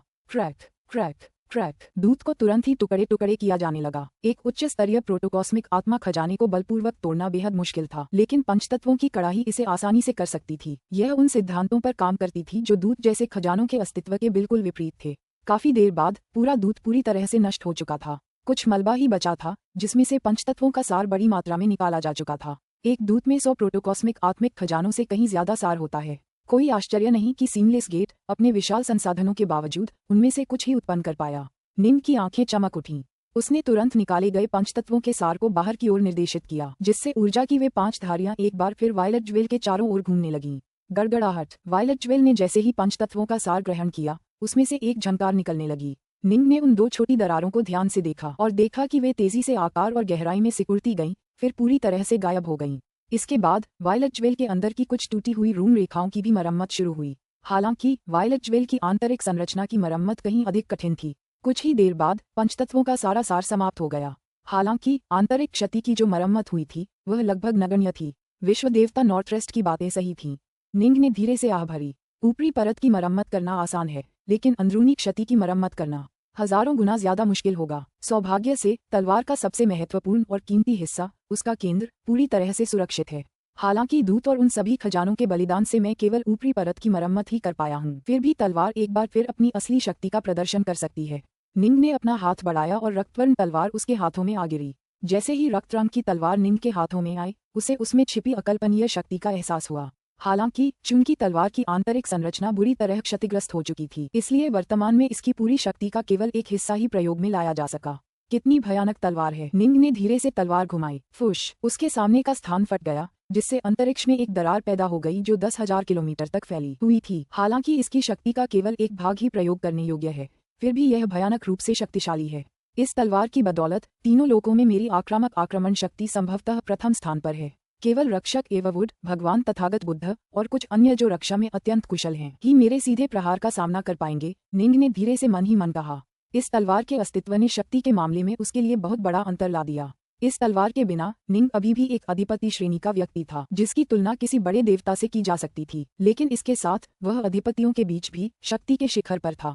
कौन ज्यादा शक्तिशाली था और कौन कमजोर, यह एक ऐसा प्रश्न था जिसका समाधान केवल वास्तविक युद्ध से ही हो सकता था। आखिरकार आदिम युग को समाप्त करने वाले युद्ध को काफी समय हो गया था। कोई नहीं जानता था कि दोनों पक्षों की प्रमुख शक्तियां कितनी मजबूत हो गई थीं। शायद कुछ और भी थे जो अपनी असली शक्ति छिपा रहे थे। उदाहरण के लिए बौद्ध संघ के बुद्ध जुएमिंग, उन्होंने एकाकी विश्वदेव का भी प्रशिक्षण लिया था और 9 तत्वों के विनाश की भी शिक्षा प्राप्त की थी। निंग का मानना था कि इतने वर्षों के प्रशिक्षण के बाद बुद्ध जुइमिंग भी एक असाधारण व्यक्ति बन गए होंगे। हालांकि बुद्ध जुइमिंग त्रिलोक में बहुत ही कम महत्वपूर्ण रहे। यही कारण है कि अधिकांश प्रमुख शक्तियां उन्हें एक साधारण सच्चे देवता या ताओपिता के रूप में ही देखती थीं। ऐसे समय में सतर्क रहना महत्वपूर्ण है। वायलेट ज्वेल का इस्तेमाल न करना ही बेहतर है, लेकिन अगर मुझे इसे इस्तेमाल करने के लिए मजबूर किया गया तो मुझे ये सुनिश्चित करना होगा कि इसका जबरदस्त असर हो। निंग अच्छी तरह जानता था कि अपने तुरुप के पत्ते को अचानक विस्फोटक तरीके से इस्तेमाल करने से वह असाधारण रूप से प्रभावी हो जाएगा। अगर वायलेट ज्वेल प्रकट होता तो वह ये सुनिश्चित करना चाहता था कि सीमलेस गेट की प्रमुख शक्तियां इसके परिणामस्वरूप अपनी जान गंवा दें। इधर आओ, निंग ने इच्छा की और रक्त रंग की तलवार तुरंत उसके शरीर में उड़ गई और उसके अंदर जिंदन क्षेत्र में जाकर टिक गई। अब सच्चे देवता शियू से निपटने का समय आ गया है। निंग हेवनगेजर टॉवर को हासिल करना चाहता था। उसे इस समय सबसे ज्यादा समय की जरूरत थी। अगर वह किसी स्वर्गीय दाव में महारत हासिल कर लेता तो उसके पास एक पैतृक अमर या एल्डर गॉड बनने का मौका होता। स्विश, निंग के हाथों में एक डार्कनॉर्थ तलवार प्रकट हुई। कुल 6 डार्कनॉर्थ तलवारें थीं। हाल ही में हुई लड़ाइयों में उसका सामना कुछ सच्चे देवताओं और सच्चे अमर देवताओं से हुआ था जो उसके सामने घुटने टेकने के बजाय मरना पसंद करते थे। निंग ने उन पर जरा भी दया नहीं दिखाई और उन्हें मार डाला, जिससे उसकी सभी 6 डार्कनॉर्थ तलवारें अराजकता के खजाने के स्तर तक उन्नत हो गईं। हालांकि विश्व देवता नॉर्थवेस्ट की रैंकिंग के अनुसार निंग की 6 डार्कनॉर्थ तलवारें केवल मानक श्रेणी के अराजकता के खजाने ही मानी जा सकती थीं। विश्व देवता नॉर्थवेस्ट द्वारा निंग को दिए गए अभिलेखों के अनुसार अराजकता खजाने को मानक श्रेणी, उच्च श्रेणी और शीर्ष श्रेणी के खजानों में विभाजित किया जा सकता है। सच्चे भगवान शिव के खिलाफ डार्कनॉर्थ तलवारें ही काफी होंगी। हाथ में डार्कनॉर्थ तलवार लिए निंग एक काले बिजली के सांप में बदल गया जो क्षितिज में गायब हो गया। पुस्तक 22 अध्याय 3। एक तलवार। पहाड़ी घाटी के भीतर एक चांदी जैसे बालों वाला आदमी फूलों के बगीचे के बीच खड़ा था। उसने धीरे से एक फूल तोड़ा और उसकी खुशबू सूंघने के लिए अपना सिर नीचे झुका लिया।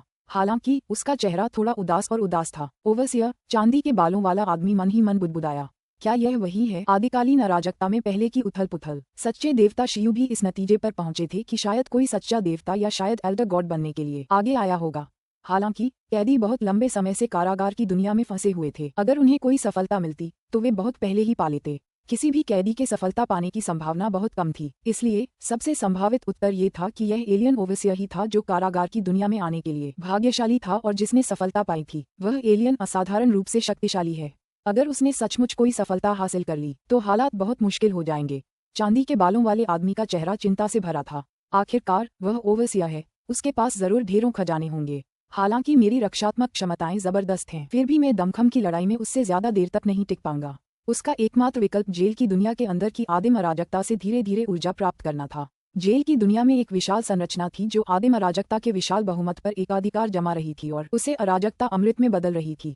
इस प्रकार वह जिस मात्रा का उपयोग कर सकता था वह बहुत कम थी। हालांकि ओवरसियर बाहरी दुनिया से अपनी शक्ति पुनः प्राप्त करने में सक्षम था।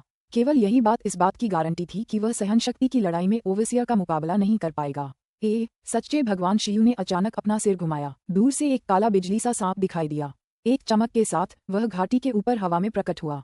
यह वही सफेद वस्त्रधारी युवक था और उसके हाथ में एक काली तलवार थी। सफेद वस्त्रधारी युवक आसमान से उतरा और जमीन पर उतरा। उसकी आभा बेहद साधारण थी, लगभग किसी नश्वर जैसी, लेकिन सच्चे भगवान शियू का चेहरा उस युवक को देखते ही गंभीर हो गया। सच्चे भगवान शियू ने फिर एक ठंडी हंसी हंसी। हमारी पिछली लड़ाई को ज्यादा समय नहीं हुआ है, लेकिन तुम फिर से आ गए हो। लगता है कि अभी अभी तुमने ही सफलता हासिल की है। ये था। निंग हाथ में डार्कनॉर्थ तलवार लिए उसकी ओर चला।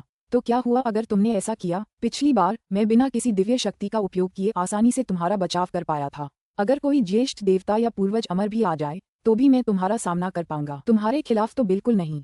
सच्चे देवता शियू ने निंग को ठंडी निगाहों से देखा। वह काफी घमंडी बना रहा।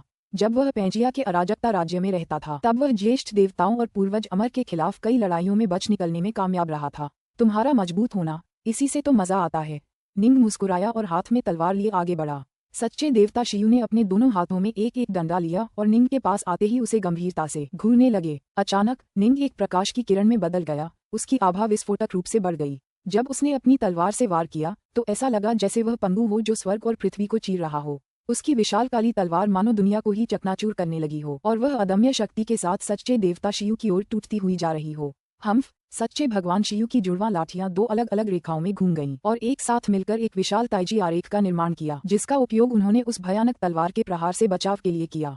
बूम! निंग की तलवार पंगु की कुल्हाड़ी जैसी थी जो दोनों मुंडेरों पर वार कर रही थी। सच्चे देवता शियू तुरंत पीछे की ओर उड़कर चकनाचूर हो गए और उनके पैरों तले जमीन भी चकनाचूर हो गई। जमीन में एक बड़ा गड्ढा बन गया और आसपास के सारे फूल उस प्रघाती तरंग से पल भर में धूल में मिल गए। दूर के पहाड़ भी कांपने और टूटने लगे। ब्राइट मून, तलवार कला, स्वर्ग तोड़ने वाला रुख। पिछली बार की तुलना में तुम्हारी तलवारबाजी में सुधार हुआ है। सच्चे देवता शियू उस विशाल गड्ढे के भीतर खड़े होकर निंग की ओर देख रहे थे। अभी कुछ ही समय हुआ है, लेकिन न केवल तुम्हारा दिव्य शरीर कहीं अधिक शक्तिशाली हो गया है, बल्कि तुम्हारी तलवारबाजी भी निखर गई है। उसे यह नहीं पता था कि निंग ने अंडमान झील में 600 साल प्रशिक्षण लिया था। बाहरी दुनिया में कई जिंदगी मौत की लड़ाइयां लड़ी थीं, और फिर जेल की दुनिया में और भी लड़ाइयां लड़ी थीं। ये लड़ाइयां उस सान की तरह थीं जिसने जी निंग के कौशल को लगातार निखारा और धार दी थी। ये स्वाभाविक ही था कि उसकी तलवारबाजी में नाटकीय रूप से सुधार होता रहा, और तुम्हारी तलवारबाजी की कलाएं आज भी उतनी ही रहस्यमय और गहन हैं। निंग उसके सामने खड़ा था। उसके हाथ में अब भी सिर्फ एक तलवार थी। एक झटके के साथ वह एक बार फिर सच्चे देवता शियू की ओर बढ़ा, जिससे तलवार की रोशनी का एक चमकदार अर्धचंद्र अचानक चमक उठा। तलवार की रोशनी से जगमगाते इस खूबसूरत अर्धचंद्राकार को देखकर सच्चे भगवान शियू का चेहरा और भी गंभीर हो गया। हाथों में 2 डंडे लिए वह जल्दी से इस चकाचौंध भरे प्रहार को रोकने की कोशिश करने लगा। धम्म, आखिरकार तलवार का वार टाल दिया गया। हालांकि सच्चे भगवान शियू ने जरा भी आराम करने की हिम्मत नहीं की, क्योंकि निंग का अगला तलवार का वार अब आ रहा था। तलवार की रोशनी फिर से चमक उठी और ऐसा लगा जैसे आसमान में चमकता सूरज अचानक काले तूफानी बादलों से ढक गया हो, जिससे दुनिया पर साया छा गया हो। सच्चे भगवान शियू को लगा जैसे इस भयानक वार ने उसे एक दुस्वप्न जैसी दुनिया में धकेल दिया हो। Slash slash slash. निंग का हर एक हमला अब ब्राइट मून, तलवार कला की छायाहीन मुद्रा थी। ये हमेशा से अप्रत्याशित और तेज रही थी, लेकिन अब जब इसे एक अर्धचरणीय ज्येष्ठ देवता द्वारा चलाया जा रहा था, तो यह और भी तेज और आश्चर्यजनक रूप से शक्तिशाली हो गई। ये पहले से ही एक ऐसी तलवार कला थी जो स्वर्गीय दास की सीमाओं को पार कर चुकी थी। इस प्रकार, हालांकि यह पहले से थोड़ी तेज थी, इसे रोकना पहले की तुलना में तुरंत कहीं अधिक कठिन हो गया। मुझे इस तरह की तलवारबाजी से सबसे ज्यादा नफरत है। सच्चे देवता शियू ने जल्दी से तलवार के 3 वार रोक दिए, इससे पहले कि उन्हें 4 और भुजाएं प्रकट करने के लिए एक दिव्य शक्ति का इस्तेमाल करना पड़े। अब उनकी 6 भुजाओं में से हर एक में एक डंडा था और वह जल्दी से उन्हें रोकने की कोशिश कर रहे थे। निंग सिर्फ एक ही तलवार का इस्तेमाल करता रहा। हालांकि इस एक तलवार से बचाव करना सच्चे भगवान शियू के लिए बेहद मुश्किल था। आखिर इसने ऐसी तलवारबाजी कहाँ से सीखी जो स्वर्गीय दाव से भी बढ़कर है? सच्चे भगवान शियू ने दांत पीस लिए। उसका शरीर इतना शक्तिशाली है और उसकी तलवारबाजी लाजवाब है। आखिर उसे ऐसी चीज सीखने का सौभाग्य कैसे मिला जो स्वर्गीय दाव से भी बढ़कर है? अगर ये तलवारबाजी स्वर्गीय दाव की सीमाओं को पार न करती, तो सच्चे भगवान शियू के लिए उनसे बचाव करना बहुत आसान होता। इसके बजाय सच्चे भगवान शियू को अब निंग की एक ही तलवार से बचाव करना मुश्किल लग रहा था, तब भी जब वह 6 डंडों से लड़ रहा था। छायाहीन रुख। ये क्षणभंगुर और अप्रत्याशित था, और यह बिजली से भी तेज चलता था। कच्ची जबरदस्त शक्ति के संदर्भ में सबसे दुर्जेय प्रहार हेवन ब्रेकर रुख था। एक हत्यारे के हमले के संदर्भ में जो तत्काल अचानक गति पर केंद्रित था, सबसे दुर्जेय हमला ब्लड ड्रॉप रुख था। निंग की तलवारबाजी लगातार रूपों के बीच बदलती रही, और उसकी छायाहीन मुद्रा सच्चे देवता शियू को लगातार चौंकाती और बेचैन करती रही, जिससे वह बुरी स्थिति में पड़ गया। उसकी तलवारबाजी बेहद अप्रत्याशित और अजीब थी। स्वर्गभंजक मुद्रा अपरिष्कृत शक्ति पर आधारित थी, और हर बार जब निंग इसका इस्तेमाल करता, तो वह सच्चे देवता शियू को उड़ाकर दूर फेंक देता। रक्तपात मुद्रा एक हत्यारे का प्रहार था जो सबसे भेदक प्रहार था। हर बार जब निंग इसे इस्तेमाल करता, तो सच्चे देवता शियू को अपने पूरे शरीर में ठंडक महसूस होती। पिछली बार ब्लड ड्रॉप मुद्रा से बचाव करना उसके लिए काफी आसान था, क्योंकि यह एक सीधा हमला था जिसमें कुछ ही बदलाव थे। यह ज्यादातर गति पर केंद्रित था। हालांकि अब निंग की गति इतनी अविश्वसनीय रूप से तेज हो गई थी कि सीधा होने के बावजूद इसे रोकना इतना मुश्किल था कि सच्चे भगवान शियू का दिल कांप उठा। अगर यह जरा भी तेज होता, तो शायद वह इसे रोक ही नहीं पाता। तलवार सीधे उसके सिर में घुसकर उसे मार देती। मैं हार मानता हूँ, अचानक एक आवाज गूंजी। निंग दंग रह गया। सच्चे भगवान शियू काफी दूर तक पीछे हट गए। उन्होंने निंग को घूरा। उनकी आंखों में बेबसी और नाराजगी के भाव थे। हार मान लो, निंग कुछ अवाक रह गया। हालांकि उसका मुख्य लक्ष्य हेवनगिजर टॉवर ऑफ रेडियंस हासिल करना था, लेकिन सच्चा देवता शियू एक अत्यंत कुशल शत्रु था। ऐसे शत्रु को पाना आसान नहीं था। वह वास्तव में निंग के 10 से ज्यादा तलवार के प्रहारों का प्रतिरोध करने में सक्षम था, जो ब्राइट मून की 3 मुख्य आक्रमणकारी मुद्राओं का उपयोग कर रहा था। यह वाकई अविश्वसनीय था, क्योंकि निंग भी खुद को शक्ति के अधिपति स्तर तक पहुंचता हुआ मानता था। निंग को ऐसे दुर्जेय शत्रु से लड़ने का मौका सचमुच बहुत प्रिय था। आखिरकार निंग की उस समय बड़े देवताओं या अमर पूर्वजों से लड़ने की कोई योजना नहीं थी। पूरे कारागार जगत में कुल मिलाकर केवल 16 ज्येष्ठ देवता और अमर कुलदेवता ही कैद थे। उन सभी 16 की नींव उससे कहीं बेहतर थी, और निश्चित रूप से उन्हें दाव के बारे में कहीं ज्यादा गहरी समझ भी थी। यहाँ के सच्चे देवताओं और अमर कुलदेवताओं की तुलना उनसे नहीं की जा सकती थी। ज्यादा संभावना है कि आक्रामक हमलों की तुलना में भी निंग उनके बराबर नहीं होगा। उदाहरण के लिए, हालांकि निंग के पास 5वें चरण की तलवारबाजी और आक्रमण की गति स्वर्गीय दाव से भी ज्यादा थी, सच्चे भगवान शियू ने 5वें चरण की ताइजी बल और अनंत बल में महारत हासिल कर ली थी और उसे मिला दिया था। हालांकि सच्चे भगवान शिव का शरीर थोड़ा कमजोर था, फिर भी वह निंग के सामने काफी देर तक टिके रहने में सक्षम था। बड़े देवताओं और पैतृक अमरों की दाव में उपलब्धि का स्तर संभवतः और भी अधिक ऊंचा होगा। उनके पास एक मजबूत आधार और दाव के बारे में ज्यादा जानकारी थी। निंग के पास एकमात्र फायदा वायलेट ज्वेल था, जिससे उसे सुरक्षित वापसी करने में कुछ हद तक आत्मविश्वास मिला। हालांकि ये भी बहुत संभव था कि बड़े देवताओं और पैतृक अमरों के पास भी कुछ खास तरकीबें हों। आखिरकार उनके शरीर और जिंदान सभी राक्षसों के स्वामी के बराबर ही थे। इस स्तर की शक्ति वाले व्यक्तियों का मूल्यांकन सामान्य मानकों के अनुसार नहीं किया जा सकता था। यहाँ तक कि पेंजिया के अराजकता राज्य में भी वे उन 3 विश्व देवताओं के बाद दूसरे स्थान पर थे। पेंजिया की तकनीकें त्रिलोक की तकनीकों से भी कुछ ज्यादा उन्नत थीं। इन 16 ज्येष्ठ देवताओं और अमर पूर्वजों के पास क्या क्षमताएं थीं, निंज को यकीन नहीं था और न ही उसे उनसे लड़ने का आत्मविश्वास था। अगर उसका असली शरीर युद्ध में मारा जाता तो उसे फिर से बनाना आसान काम नहीं होता। ऐसा इसलिए था क्योंकि निंग का अतिरिक्त क्लोन भी एक सच्चा देवता बन चुका था। जब एक क्लोन किसी नए चरण में आगे बढ़ता तो बाकी सभी क्लोन भी उसी तरह की सफलता प्राप्त करते। ये दुनिया को नियंत्रित करने वाले गुप्त नियमों में से एक था। जब सफलता प्राप्त होती तो आदिम अराजकता उत्तेजित हो जाती और स्वेच्छा से अपनी शक्ति क्लोनों के शरीरों में भेजती। इस प्रकार अतिरिक्त क्लोन भी आदिम अराजकता की शक्ति से भर जाता और एक सच्चा ईश्वर भी बन जाता। 17 सच्चे ईश्वरीय शरीरों का पुनर्निर्माण करने के लिए बहुत लंबी अवधि की आवश्यकता होगी। हाँ, मैं हार मानता हूँ। पिछली बार मैं आसानी से तुम्हारा बचाव कर पाया था, तब भी जब तुम अपने 3 सिर वाले 6 भुजाओं वाले रूप में थे। सच्चे भगवान शिव ने अपना सिर हिलाया।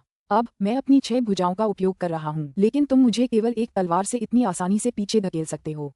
मैं थक गया हूँ। मुझे आभास हो रहा है कि अगर तुम मुझ पर कुछ और तलवारें चलाओगे तो मैं निश्चित रूप से हार जाऊंगा। तुमने अपनी तलवारबाजी में इतनी तेजी से सुधार किया है और इसकी गति स्वर्गीय दास की सीमाओं को पार कर जाती है। मैं अपनी हार और तुम्हारी श्रेष्ठता से पूरी तरह आश्वस्त हूँ। मैं तुम्हें अपने 3 अराजकता के खजाने दे सकता हूँ, लेकिन मुझे उम्मीद है कि भविष्य में जब तुम्हारे पास ऐसा करने की शक्ति होगी तो तुम मुझे मेरी आज़ादी दे दोगे। ठीक है, निंग ने सिर हिलाया। भविष्य में उसे अपनी जीवन रक्त की शपथ का पालन करना होगा और तीनों लोगों को छोड़ना होगा, जैसा कि मानुवा ने उससे पहले किया था। वह आदिकालीन अराजकता में प्रवेश करेगा और वास्तवेन महल की खोज करेगा। अगर तब तक उसके पास कारागार के कैदियों को रिहा करने की शक्ति होती तो वह ऐसा करता।